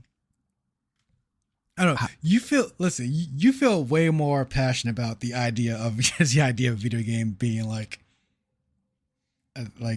this important thing. I like gaming for me hits all kinds of spectrum. So like I don't really need it to do what you think what you say it needs to do. For me, I think Balatro is a better third place in this idea of Game Pass or pass. Should you get it? Should you play it? Like what? Like covering all bases. Like talking to the people. Like if these are 3 games of the year for Game Pass as an advertisement, I think Balatro covers that third genre, that third space a lot better than PowerWash 2. And that's where I want to make it clear that I don't think that a game needs to be everything that we've talked about. What I'm saying is that for a game to stick with me, that's a game that deserves Game of the Year. Like Death Stranding 2 is a game that I will never finish, and I've watched people play it, and I understand why it's nominated for Game of the Year. Because while I don't. it's that's not Game of the Year contender. People will make memories with that game that will stick with them forever. Like to me, like, is that a qualifier that means it has to be? No. What I'm saying is that I understand that passion, and while I just don't think Balatro, like it might be like disregarding or sort of like dismissive, like, well, Balatro can't do that. It's like I'm sure there's somebody out there that's like, oh, I have a memory of that, but it's just like, look, guys. It's a phone game that is good. It's a phenomenal phone game. It just doesn't belong on the same list. It's a different game. It's going for different things, and it should be praised for sure. But Game of the Year? No. I'm okay with yeah. I mean, yeah. Again, I'm trying to say I understand what you're saying. I just wholeheartedly disagree. I like. A phone game, but I guess for me it's like I haven't heard anything like okay, not just from you. I'm saying in general of just like this is why this is Game of the Year. Other than like, yeah, I played it a lot, I enjoy it. It's like okay, like I'm not. That's great, but like in 5 years from now, we're gonna be like, oh man, you remember in Clair Obscur when this happened? Like, hey, in Balatro, remember when you had that Joker that I don't know, like did a backflip? You know, like I don't even remember what most of the Jokers do because. It's just talked about differently because if at all, because to sort of counter argument that is people just behave differently. Like not all gamers are the same. So like it's not a monolith. So for example, the Balatro gamer won't sit there and discuss with you online or on boards or whatever about this thing that really touched them. Instead, they'll just keep it on their phone and then just keep playing it. Like they'll be on their work call and racking up some more Jokers. Like it won't be every single day, but it'll be like, oh shoot, like I'm in line, get to play some more Balatro. Like it's not something that they're going to write home about, but it's still something that they're going to keep with them, literally keep with them. But is that a game of the year contender then? I'm telling you, I think so, because I don't think we have different philosophies. I absolutely believe that it can. I think a gacha game could be game of the year. I think Genshin Impact could be game of the year. I think Wuwa could be game of the year. Like, these games are huge games. These games are big. Like, Wuwa? What did you say? You said Wuwa. I did say Wuwa. What the heck is Wuwa? You're trying to say wow? Do you not know about Wuwa, bro? What the heck is Wuwa? You're out here talking about the zeitgeist. Oh, Withering stuff. Waves? You know about Wuwa, bro. I know what Withering Waves is. I've never heard Wuwa. You don't know Wuwa, bro. You're not a Wuwa. But again, no, that's complete. That game has design. It has characters. Like, yes, it looks like Genshin Impact, but looks a lot like Genshin Impact. And Fire Emblem had a baby. No, it's not. Genshin. There's literally this. This is called Genshin Impact versus Wuwa. People will tell you the Jokers have character. Like if you go, I bet if you go on the subreddit right now, someone's talking about some cool Joker they just got. Like, it's just a matter of perspective. Like, you don't share or even see their perspective, which is fine. No, like, again, that's not what I'm saying. Like, but it is what you're saying. You don't. No, it's not, because that's not happening though. You're like, hey, this person's got to exist. I can't find that person. It's not just because you can't find them doesn't mean they don't exist. Like, again, I'm not saying that. And like I said, if I can't find them, if I can't easily find it, or let me rephrase that. If I have to hunt for like, there's somebody out there that thinks that. Let me pull up the Xbox store. I don't hear about games at all in my regular days. You do have to go looking for this stuff. You have to interact with the people. Like, you have to. Like, I don't just walk around.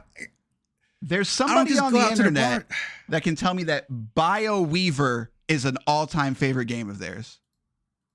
Like, and they can tell me why, because it's got characters, it's got design, it's got all these things. It's not just a math simulator. Like, that's all I'm saying is, like, Balatro looks great.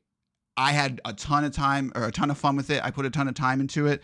But when it comes time to talk about games, I'm not going to be like, oh man, Balatro. Like, and some people will. Like, and that's fine. Like, that's the biggest. That's the only argument we're having, because I see that some people will. That's the only issue we're having here. That I understand and see that some people will. You just refuse to believe that, like, because it's just not. Whatever reason. And again, I mean, I can get you a math workbok too. You can have a great old time.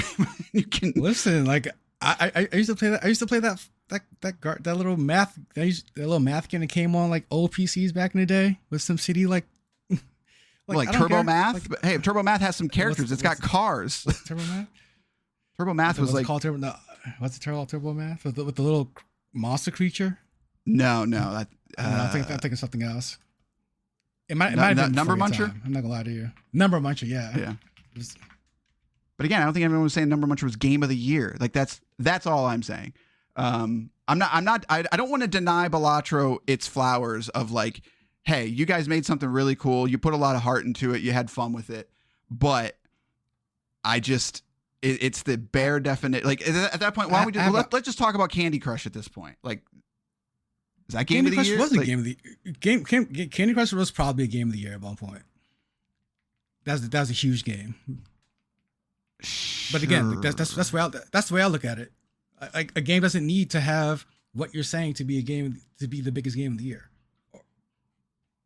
And I also don't need people to talk about it. Like, I don't need to go look for people talking about it to hear that either, because, like, I just in my day-to-day I don't hear about games in general. I guess that's fair, because it's like, I don't know the word I want to use here. We're talking in circles, so we need to move on. But my biggest point is that I'm going to remember PowerWash 2, and you're saying this is, I'm saying this as somebody who does like Balatro. I will remember Balatro for the fact that I enjoyed it, but I will never be able to point to something at Balatro other than saying I got addicted to that game. Like, which I guess I didn't like, but it's, whereas I look at something like Vampire Survivors and it's like, I can tell you exactly why. And I've talked to other people about Balatro. There's actually, and it's, the conversation is always like, yeah, I had a lot of fun with it. I was like, okay. And that's all you need to do, man. That's all. Like, no, it doesn't. No. Sometimes, yeah, no. I mean, again, like for me, yes. For you, no. Because to nominate it for a game of the year. To your point, and I'll succeed this point to you because, like, yes, you will take something home with you with PowerWash 2 for the rest of your life. That game touched you that much. Good for you. That's what game's supposed to do. But also, game's supposed to just have fun with it too. And like, to that point, I'm going to say I'm never going to play PowerWash 2 again. I will have Balatro on my phone forever and a day, unless I'm running out of space and for some reason it needs to go. I'm picking up this game again tomorrow. Like, probably. I just picture a world where your phone doesn't have enough space, and you're like, Balatro, you're done for. Like, listen, can you imagine? Like, I don't know. Like, cause I'm never gonna go out of my way to delete it. So I'm like, what would be the reason I won't have Balatro on my phone? So I'm like, but like, it's going to be there tomorrow. It's going to be there the next day. It's going to be there a year from now. Like, I'm never playing PowerWash 2 again. I mean, and that's how some people play their games. I get it. I don't think I'm presenting myself well, or I'm not saying it well, because like, I'm not saying any of that is wrong. I think there's some people that will play PowerWash 2 and be like, what? Like, are you stupid? Like, like this is what, like, you put this on your list and it's like, yeah, but you got to play it. Like, to me, it's one of those things, like, you won't understand it till you play it, and you still might not click with you. I think Balatro will click with far more people than PowerWash Simulator 2 will. That's just how I think it will go. However, and I think that's what, go ahead. I just don't think that's, again, it's a fantastic game. It deserves everything it gets, but it is not a game of the year contender. That is all, man, I'm saying. Listen, man, just listen. This is going to be your hard-headed stance for life. I mean, like, you go like, and I mean that with all the love in the world, because like, you're the same dude who's like, what games you play this week? I'm like, I've been playing a lot of Zone Zero. Like, we're not doing the gacha game of the show. It's like, it's a huge game, and a lot of people love it, and it's making a whole bunch of money, and it's actually really kind of fun. It's like, no, it's a gacha game. We're not doing gacha. That's not a real game. It's like, okay, fine. You're that gamer. So like, no, if you want to keep, I'm not though. You legit are gatekeeping this. So like, you go ahead. No, I will. This is gatekeeping 100%. No. I have no problem playing a gacha game on this show. It's more. You literally told me we're not doing it because of the time commitment. That was all. Like, I said, I said we do is double. You said no, we're not doing that game. I believe what I said was I'm not doing that game. I was like, if you want to talk about it, go for it. But it's like, I don't have that in my life for. I don't have it in me to play a what I want to say, a reoccurring game, a live like I just don't have a live service game in me. I agree with that take, but I feel like that was it. It was said differently before. That's 100% possible, but yeah. I don't know.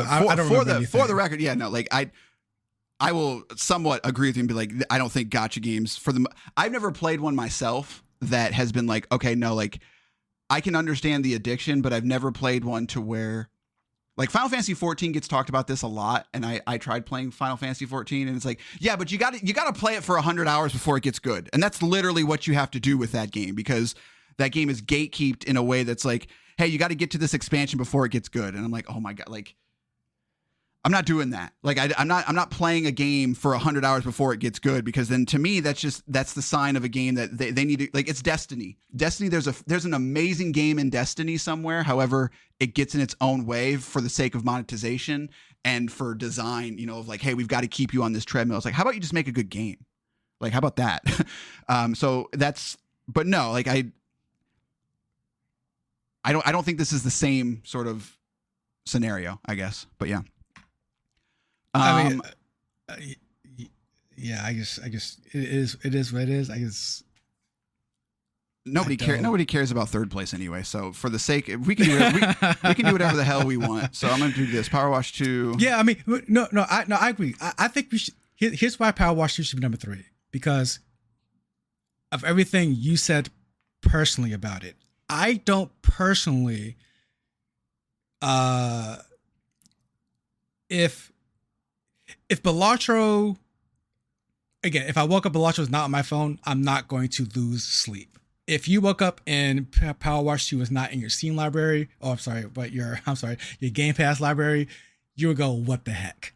I think that's good enough reason for the two of us to put PowerWash at 3. All right, I won't fight you on it. Also, I have it on both because I have a problem. All right. This is our list, the top 3. Now we have to pick a top game. Clair, Obscur, Expedition 33, Monster Train 2, and PowerWash Simulator 2. Balatro, you are a joke. Get out of here. You're a joker. All right. Clair, Obscur wins, right? Never played it. Wait, what? Really? Can you imagine? Oh, okay. I was like, wait, what? I was like, I thought we talked about it. I was like, you didn't. You genuinely broke me for a second. I was like, wait, hey, no, we talked about it. Wait. After all of this, could you imagine? Like, nope, never played it actually. Heard it's good though. What I guess what's funny is like somebody that like a rep that I work with, like just randomly is like, yeah, you played this Clair Obscur game? I was just like, oh, have I? Let me take you to the church of Clair. Right. What can we say that hasn't already been said? Once in a lifetime, or at least once in a generation video game. Like I will say that. I will say this to knock it off its pedestal a bit, because it is the best game of the year, and I love to see this game and games like it hopefully make a resurgence. It's a very, very good game. It shares a whole lot of beats from other other JRPGs that I played. So I would say this is one of those games where the characters and the performances shine through most for me. It's just funny to see how a lot of I would say usually non-RPGs, especially turn-based gamers, come to this game and say, this is the best game of them. Like this, you should play some more JRPGs, because they're like, you might surprise yourself. There's some like, they're not as good as this for sure, but if you're coming for certain characters, certain moments, certain music, certain whatever, like there's a lot of RPGs that I think this does the love letter correctly, because it doesn't wear Super Mario or Chrono Trigger on its sleeve, right, and try to it's not Astrobot. Like Astrobot's like, hey, we made a Kratos section of this game. We made it like exactly right. It's And I don't think it's generational, but I think it's very good. Full spoilers, just so everybody knows. We're going to talk about this game in a spoiler fashion, so just heads up. I think you are 100% right. Like, there's nothing in Clair Obscur that's like never been done before. Like, there's nothing that's like, oh my God, like I can't believe they figured this out. It's none of that. But stay with me. I get Dragon Ball Z from it, and what I mean by that is that was a gateway drug to you're absolutely right. Right. And this game, you're absolutely right. It presents itself in a way that people that don't get it. Yep. And that's I said it from the first hour. I'm like, this is an anime game. Yep. And people, but it's not dressed up like an anime game, so people don't know. Right. And you really don't know it's that until it's way too late. Like, and then once chapter 2 ends, you're like, oh no, I've been duped. This is anime. Damn it. Like, you got me. Yep. Because the first hour of this game, first 2 hours really, are incredibly compelling. Like, to anybody, whether you are a gamer, whether or not, it's just good writing, good storytelling, and it pulls at elements and heartstrings that anybody can relate to. You know, the first death happens and you're like, what the hell is what is going on? Like, and then you land on the island, and all of a sudden this other dude shows up and just starts like, wait a minute, hang on. I thought everybody had to die before they were 33. This is an old guy. He just came in and just like used magic and just like decimated everything. Like, what is going on? Like, it's one of the strongest hooks for a story. Once a doppelganger got in there, I'm like, okay, yeah, this is the anime. This is just soap opera as all hell. Like, I'm here for it. And honestly, like when you told me, like, because you were ahead of me, you were like, this twist happens and this happens, and you didn't spoil it. You're just like, let me know how you feel about it after this. And I remember thinking to myself, like, I'm already hooked, because this is just Final Fantasy all over again. Like, but like like you said, to put off what you said, rather, it's not that they went to solve problems in like other areas of the genre. I think what they did was they took all the best parts and put them all together in a way that actually worked finally. Like, so many of these JRPGs try to do all these things, or try to stay rigid with the rules of this JRPG system, or this turn-based system, and they lose the plot of the gameplay and things don't mesh. I felt that way with, honestly, most of the last Final Fantasy entries, especially the one with, was it 15 with Clyde? Oh, 16. 16? Yeah, like 15 was the boys' trip. Don't mesh. I have a special place for that game. I really like that game for some reason. Final Fantasy 15 is way better than 16. Fight me. Yeah, I like the boys' trip a lot. Yep, me too. But the one with Clyde, like, they tried to answer some questions, like you said. They just and they do that, but at the same time, like, all of the pieces just don't fit. Right. Final Fantasy 16. All the pieces fit. Is what happens when a corporation gets a hold of something good. It's the best way I can say it. Like, that game has it all. It's got the giant monsters. Yep. It's got the style. It's got the acting. It's got the voice acting. And then you play it and you're like, God, this is just a really bad Devil May Cry. Like, holy crap. Like, this is just so boring from a gameplay standpoint. It's flashy, but you don't feel cool playing it. Like, the reason that you could play, I could play Final Fantasy VIII and watch Shiva and Ifrit summon a billion times. I can tell you frame by frame what happened. I cannot tell you how many times I've seen the giant boulder from Ifrit, just like, because you felt cool. You felt like you were, like, they felt like an extension of you. Even though Final Fantasy 16 is able to do this in a much more high fidelity way from a gameplay standpoint, even though I have direct control over Clyde, there's a disconnect to when that game goes Godzilla mode. I don't know what it is. Yeah. I just don't like it. It is. I don't know. Yeah. I'm just like, this is flashy and cool, but like, there's something off about this. Like, I don't know. I finished it. It was fine. Like, I don't really, I pretty much know what happens, but who cares? Like you said, it's corporate. Like, this is like Clair Obscur is what happens when people give a crap. You know, like they really care about passion. There's passion that you can story feel. They're telling. Yeah, you can feel the passion in the characters, and it's, we haven't even really talked about we're just talking about story, but it's, I think the story of this game, like, literally, like, the or non-literally, for us personally, but I think for a lot of people too, is we didn't know about this game last year, and then it just kind of shows up at this Microsoft event. And you're like, wait, what was that? Like that looked really cool. Like, I'm not a Persona person at all, but you are. And so it had that Persona sort of camera style, but it was when the realistic art. And it was like, wait a minute, go back to that. That looks really neat. And then when they showed it off at the developer direct, you're just like, I remember talking to you about it. I'm just like, is this it? You still didn't believe it. Yeah. I was like, is this it? And then the price came out and it was $50. It's like, what are they hiding? What are they hiding? Believe it. I'm like, yeah, yeah, it just wasn't. Yeah, like this is a great game just because, like, also just how it came out. Like, right, the story of the game, of how it was developed and how it was released, is part of the charm. It still doesn't take away from the game, but it's part of it. So it reminds me of like the like a good Sony game where they don't hype it up and they don't know what they got. Right. I think they're just throwing money around. God of War 2018, I don't think it quite reaches the heights of Clair Obscur, but that was a very similar, like, nobody really knew what to feel about that game. Like, oh, I know. I remember. I hated that. I hated it when I first saw it.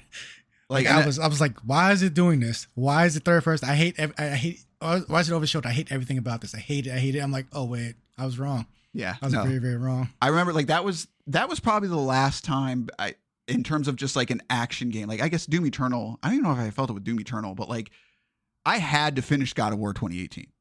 Like I had to. And I'm not even a huge God of War person, but there was something about that game. And part of it probably was just the fact that it was called God of War, but that's part of the, you know, whatever you want to call it, the charm of just like, this is a moment in time of gaming of just like, wow, like this is really cool that they did this. And on top of it, it's just a really good game. Like if you go, I think the sequel, I think Ragnarok is a substantially worse game. And part of it is the fact that they already did it, you know, and in retrospect, I think it actually makes the original a little bit worse too, because there was a magic to that first God of War, the fact that it just existed in a world where God of War didn't do this before, when it took a completely different direction. Like, and so then they did it again and worse, in my opinion. It was just like, so anyways, but yeah, from a pure story perspective, it's very anime. It hit like Gustav's death. I don't know. Like, how did that affect you? Because when that happened to me, like that was not the turning point. Like I was already invested, but at that point that game to me became, I have to finish this game. I don't care what happens from here on out, but like, I did not expect that death. And I don't know why it hit me the way that it did. It didn't. So like, it's one of those things where like it hit me, but not emotionally. Like, not. I didn't take it hard. I honestly, like, I felt excitement because that's exactly. For me. That's what I'm like. That's what I'm like. This is. They're going so for it over the top. Yeah, they're going for it. So, like I enjoyed this from a little bit of a different perspective, emotionally speaking, because when I go online and I see people talk about this game, I cried. I was my heart dropped. I'm like, for me, I'm like, this is like the best popcorn movie of the year. This is so over the top. This is so over dramatic. This is so soap opera. And I mean this all with love and respect for what they did. This is so like rich and juicy and just like anime melodrama. Like, that's not your friend, that's your brother. Dun dun dun. It's like, that's so corny. I love it. It was, yeah, and it was for me. Like again, it wasn't the fact that he died. It was the moment. It was just like you're just kind of standing there, and then it happens, and like, and we're so conditioned to like, legitimately, I'm getting goosebumps thinking about it, which sounds so stupid and corny, but like, it's just, I remember the look on his face, and then when he says "run," like, I knew at that point he wasn't coming back. And for some odd reason, it's not the fact that who he was and like for those who come after and all that. It was just like, I didn't expect the game to take that. It's not even really taking a risk, because you have to have death to make, like, the game literally tells you people are going to die.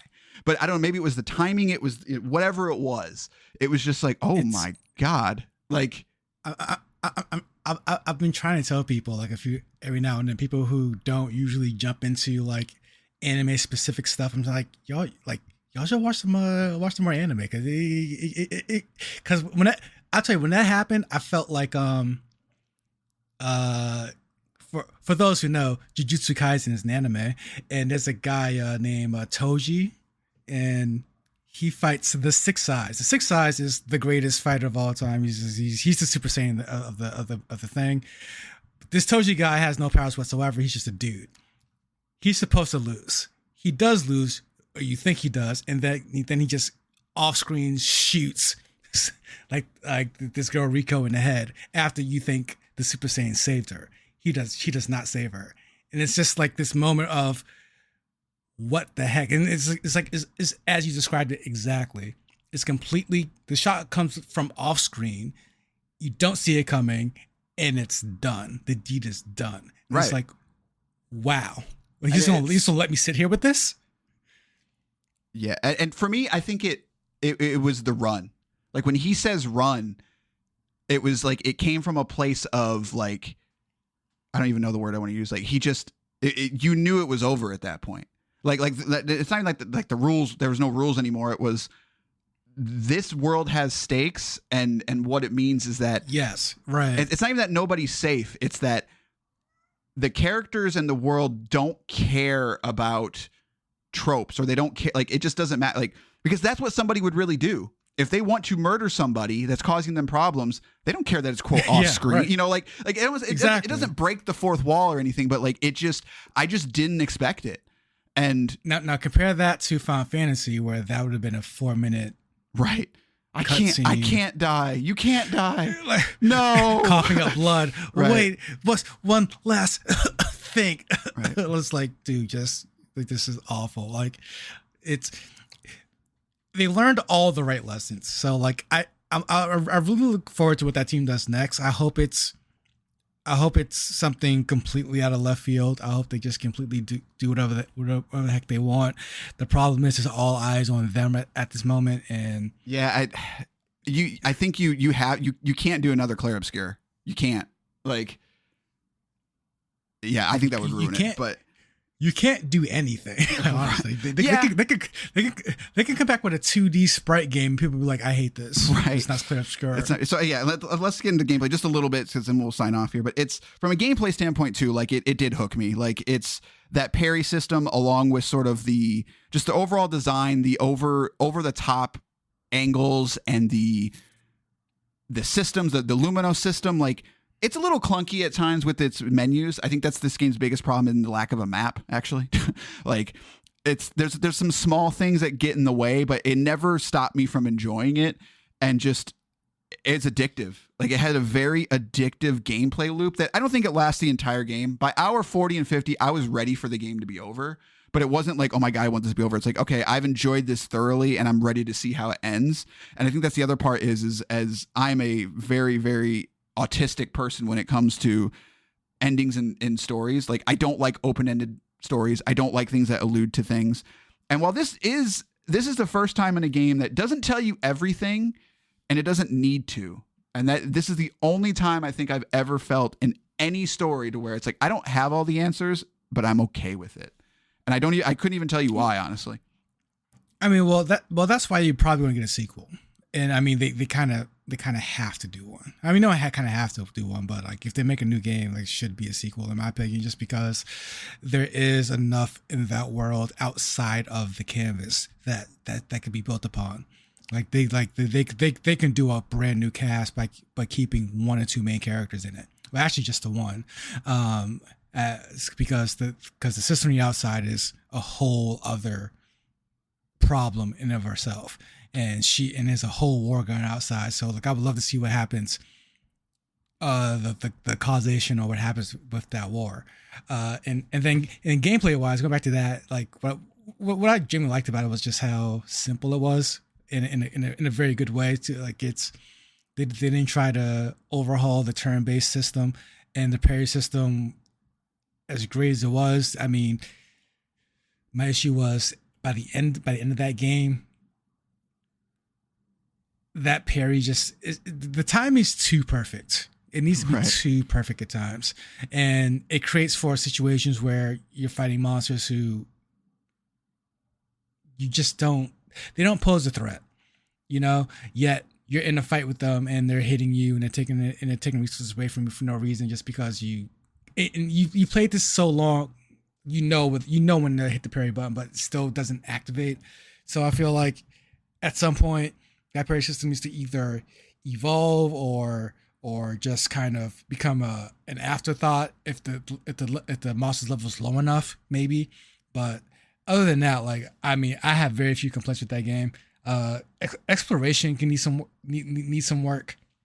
I think it does, but it takes too long, because after the second chapter, because of what happens, and that was the other part too. Like, really quickly, it's when the end of when you fight the paintress, and then Verso, he kind of sits down on the edge of that dock.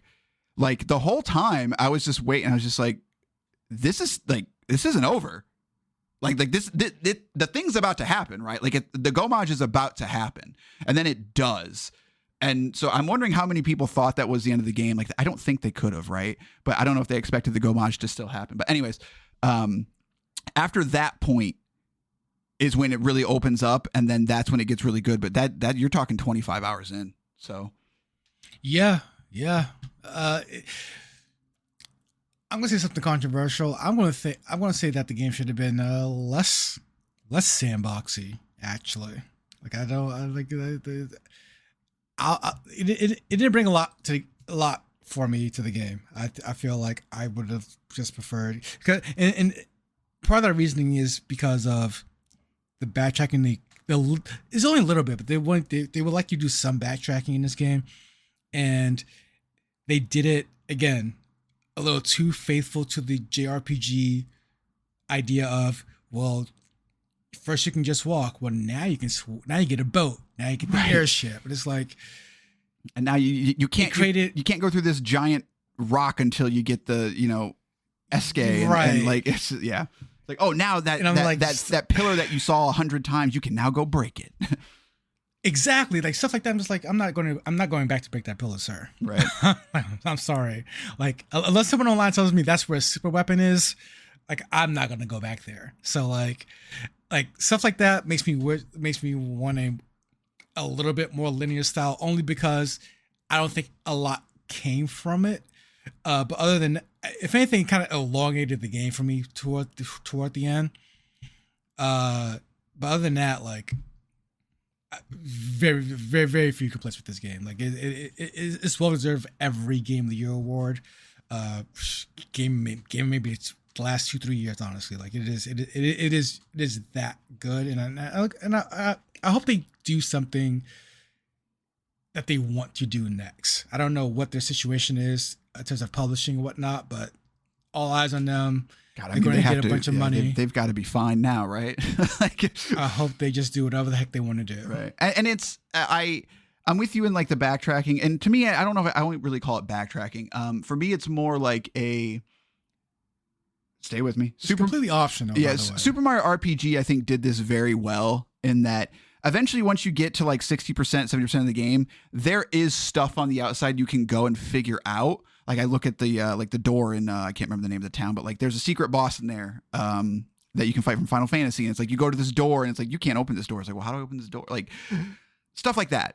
You get little hints of it, and it does it a little bit. Like at the start when you first go to, I can't remember the enemy's name, but like most people are going on the path. They see this little tunnel. They go in there and they get absolutely destroyed by the giant mushroom thing, because it's sort of teaching you that like, hey, you're going to come up against these enemies and you're not ready. It's very much a Dark Souls of like, you're not ready for this. However, if you are persistent enough, you can beat that boss. And so I think that was a very clever way to sort of do that. But then it does create this problem that you just said of just like, okay, but if you give the player the option, then they run into this situation like, well, maybe I'm supposed to fight this thing or maybe I'm not. But then if I'm persistent enough, but then that also means I have to come back later, which means, does that mean I'm going to unlock something that like, it creates this path to where it becomes then more difficult to sort of teach the player how to play or teach them what can happen in this world. So I don't know if there's a perfect way to do it, but I'm with you in that it took too long for the training wheels to come off, because I think a lot of the side stuff and side enemies, it's mainly like, hey, you're gonna go to this area, there's probably a boss here somewhere, but you got to figure out how to either locate it or there's an item here. I think that there's a couple of times that they could have made the reward a little bit more than just finding the boss, I guess. I think it has a lot of honestly, like quality of life stuff, but again, it doesn't take away from the game. And I think it's also because the way that the story plays out, again, it tells you enough, but it doesn't go into these like super deep like lore dumps to when you go to one of these side quests, all of a sudden it's like, I don't even know what's going on anymore. Like I don't, what is happening? Like, okay, cool. Like I got this story, but like, I don't care. Like it always tied back into Verso pretty much and his sister. And then obviously Mael by the end of it kind of thing. And the breadcrumbs were very, very good in it, and that's tough to do. But it even has like the endless mode. It's like, hey, you're gonna go to this tower. It's essentially a tower, and what RPG doesn't have that these days? Like it just does everything so eloquently for the most part. It's not perfect, right? Yeah, but it's pretty dang close. And the last thing I'll say is like, potentially, I don't think this will happen, but God, I hope it does.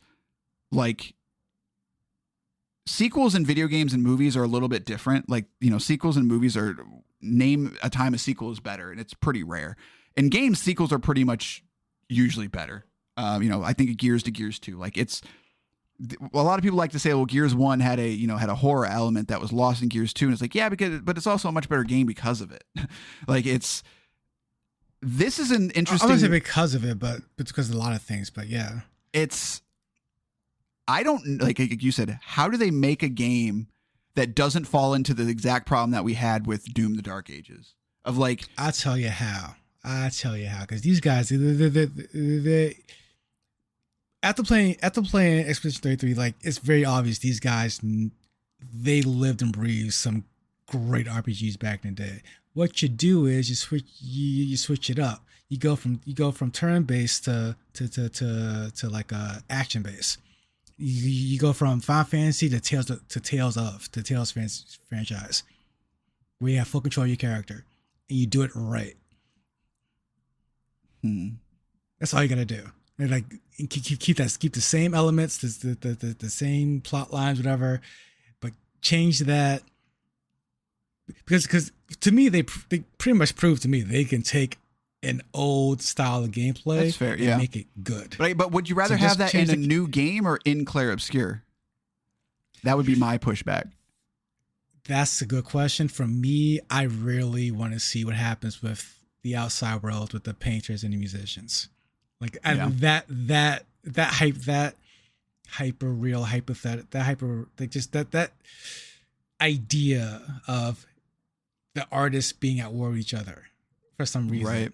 No, that's a fair point. Yeah. Great to me. It gives you like, to me, it's almost the BioShock problem of when you take off the mask or you unveil how the world works, like everything's a lighthouse. There's all these different lighthouses. Like it gives me similar vibes to that of like, anybody can kind of do anything that they want. It seems like, these paintresses and the magicians, like, and so like a lot of the monsters you find out are sort of, the sister put them in there. Like there's some lore there that makes sense. And it's like, you want to know more about it. But at the same time, I kind of don't know if I need to, because once I learned how BioShock worked, I don't want to say I was disappointed with it, but like you can't ever make another BioShock. It's just never, it's never going to hit the same way. And clearly 2K knows that too, because they can't make another BioShock. Like, I mean, that might be all the more reason to make that sequel and make it good. Right. As I said, like, that way we can never get another one. That's why I say here is like, if they do it right, they could make the greatest video game sequel of all time. Like, and just bookend it and close the door on it. And that way nobody can ever touch it again. Like we won't, it's not owned by a corporation, right. The IP, like there's potential here. I'm not going to get excited now, but it's like, man, if they decide they're doing an Expedition 33 sequel, I don't know how I'm going to feel. Like even before I see it, like even just the idea of it, I'm just like, I will be curious. Like change the combat from turn-based to Tales of the franchise, and then also because let's at this point, masks full off, guys. You just made a JRPG. It's an anime, so at this point, give me a card game and I'm happy. Actually, the in-game card game, sure. And I'm cool because every great RPG has an in-game card game. You know what? That's a good point. There was no in-game card game. What? Game sucks. Nope. Game sucks. PowerWash 2, Game of the Year.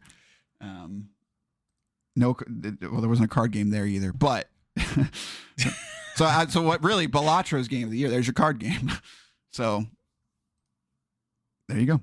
Ooh, it comes to full circle. Wait, Monster Train's cards. Duh, there you go. Monster Train 2, Game of the Year. No. Yeah. So there you go. We've talked everything to death, but yeah. Clair Obscur Expedition 33, that is our pick for Game Pass Game of the Year. Probably Game of the Year. Surprise. Yeah, nobody's surprised by it. Followed up by Monster Train 2 and PowerWash Simulator 2. So, right. I'm happy with that. With the top three, that it's a good top three of good showing, and I think another good showing of what the service can give people when it's working and it's affordable. It makes sense. A very, very strong year for Game Pass in terms of just quality of titles. Like, again, I say Balatro, I don't love the game, but like you cannot deny its addictiveness, its success. Monster Train 2, Clair Obscur Expedition 33, PowerWash Simulator, Ninja Gaiden 4, like all of these games that just are quality games. Hollow Knight Silksong, like that was in Game Pass. Like I don't love that game either, but like still super, super solid game. Did we not? What was that? I'm sorry. I mean, interrupt you. I didn't mean to interrupt your outro, but did we both pass on that game? We never talked about it on the show. Okay, cool. All right. So we both played it, but I will tell you right now, I would not have taken it over any of these three games. So Spoiler alert, I guess. Ooh, buddy. They're gonna be mad at that one. That's fine. Would it be on this list? Would it be, well, everything we played is on this list, but would it have been top 5? I'd have to see the full list again. That's crazy. Like, whew. You heard it here first, guys. He hates Hollow Knight. Not me though. I love it. I think it's the best game ever made. Let me look at the list again. I think it's better than Tony Hawk, for sure. Yeah. I think it's better than Avowed. Yeah. Is it better than Ball Pit? Yeah. Maybe. I don't think it's better than. I don't think it's better than Doom. I'm just trying to think. I'm really trying to think. Be as objective as possible, because I think Ball Pit is a phenomenal game, and I played it regularly, but just objective. I'm trying to be objective. Like, yeah, it's better than Ball Pit, sure. Yeah, like if you wanted to fight me on it, like, yeah, sure, I'll give it to you, because there's a lot of stuff that I like in Silksong, but there's a lot that I don't. There's a lot in that game that I do not like. And we got to talk about this when we come back. I mean, maybe we should put it in the. We can do whatever we want. But yeah. So, anyways, but just a lot of super solid games. But obviously, this is all wrapped around the fact that Microsoft has shot themselves in the head like 17 times with their policies and their changes and all that, which is a real bummer, because there's so much good that was happening on Game Pass this year. Like, and just because life got in the way, we didn't talk about a lot of stuff. But like, currently, there's like games that I want to talk about, of like Cosmic Invasion and Banishers and Call of Duty. Even there's just Moonlighter 2 was another one that I put a ton of time into, and we just didn't talk about them because we just didn't have time. It's from a service standpoint, this is by far the strongest year it's ever had, and next year has potential to be even stronger, because they are banking on a new Forza and Forza Horizon 6, the remake of Halo, Gears E-Day, and Fable. Like, Gears E-Day and Fable are two major titles from them. And then Forza Horizon 6 is a sequel to possibly their best-selling game ever in Forza Horizon 5. So like, and that's just from Microsoft itself. So it's 2026 is going to be a fascinating year for subscribers. However, you can't talk about it. Suck. But you can't talk about it without being like, yeah, but it's also now $30. And it's like, also, like, what are they doing with their like, it just, Microsoft, as usual, has gotten in their own way, which is a bummer that we even have to talk about it, because instead of just focusing on the games, like it got to the point to where we couldn't ignore some of that noise anymore, and we had to talk about it, because it's to the point to where even we are just like, this is so dumb. Like, but I guess that's life. So 2026 will be extremely interesting from a game standpoint, but I don't think they've even announced anything for this year, like this month yet. I don't think. There's no coming soon right now. I lied. There is Mio, which I have no idea what that is. Mio Memories in Orbit on January 20th, and then High on Life 2 in February of 26. Those are the only two things that they've announced. I'm looking forward to that one. Oh, for sure. Yeah, I'll play that for sure.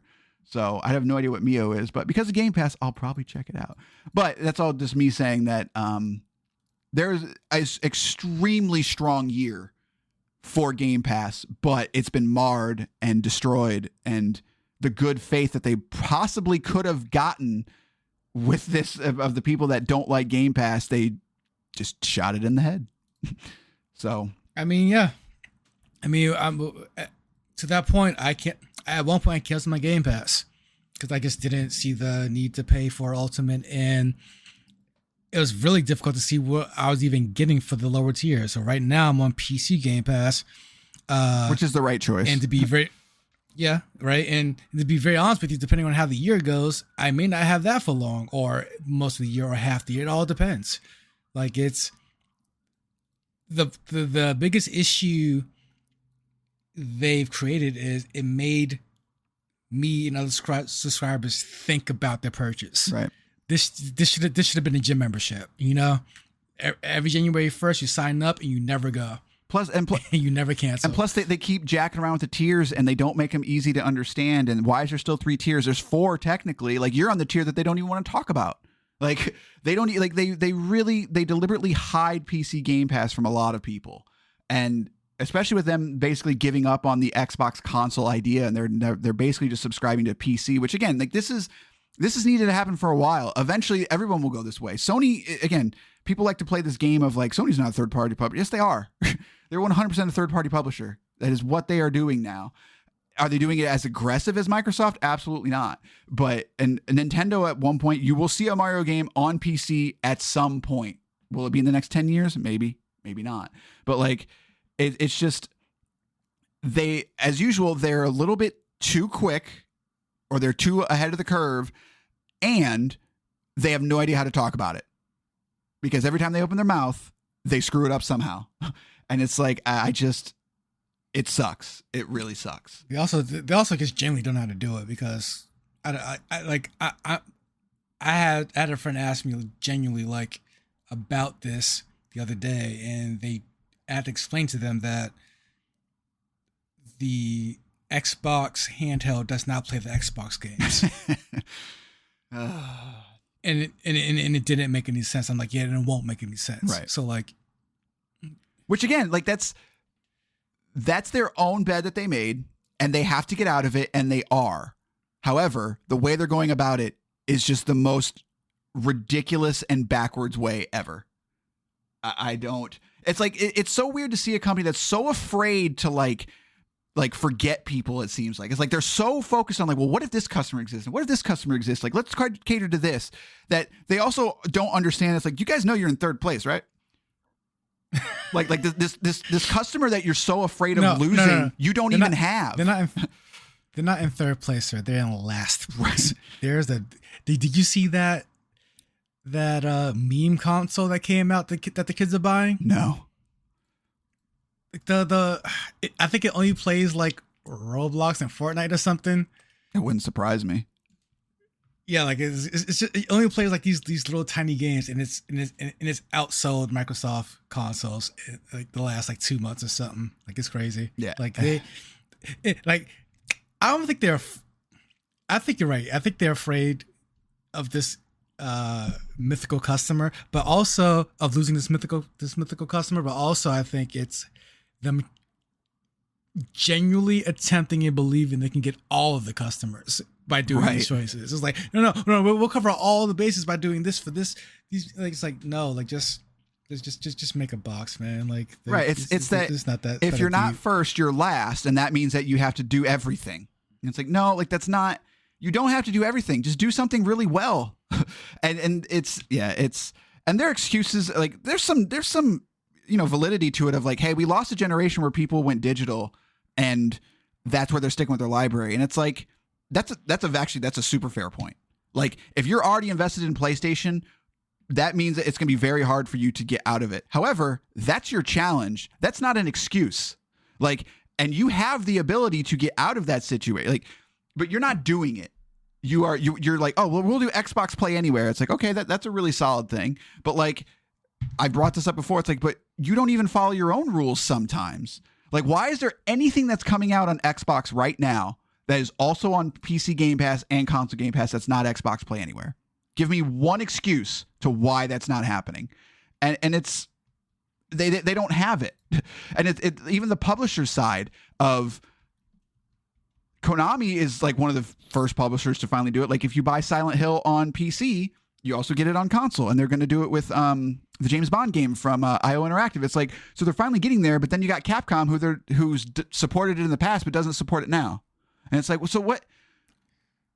How are you launching a service that's called Xbox Play Anywhere, which is kind of your golden ticket to transition people off of the traditional console? Because when they go and buy the next Xbox, it's not an Xbox. They're going to call it Xbox, but it's actually just a PC under the hood. They don't care that it doesn't have a dedicated, whatever.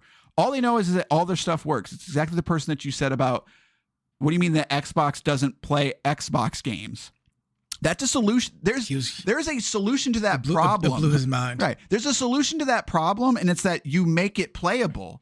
Whether it's streaming, whether it's emulation, whatever. Don't tell me you can't do it.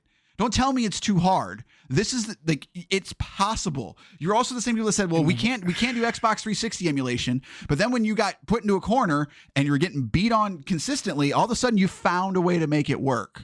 Like, so don't give me that crap. Like, it's just, they are so afraid of not having something for everybody that they do nothing extremely well. And I say this as somebody who is invested in that platform for one reason only, and that's achievements. That is the only reason I stick to Xbox.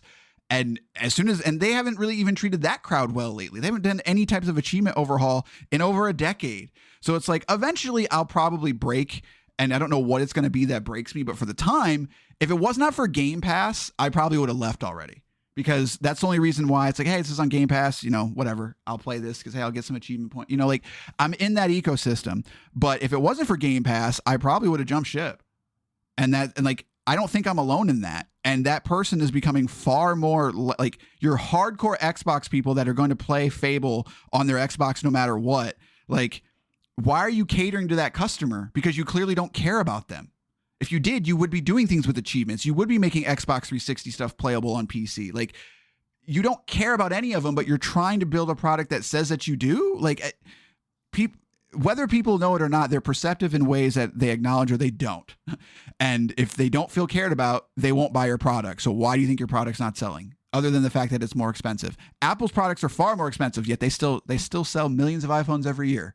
So, and to your point, it's because people believe Apple cares about them, right? Not genuinely, but like things like I saw people drop the iPhone and have issues with the iPhone and not care at all, because it's like, I guess I gotta bring it to a Union store tomorrow, get a new one. Right.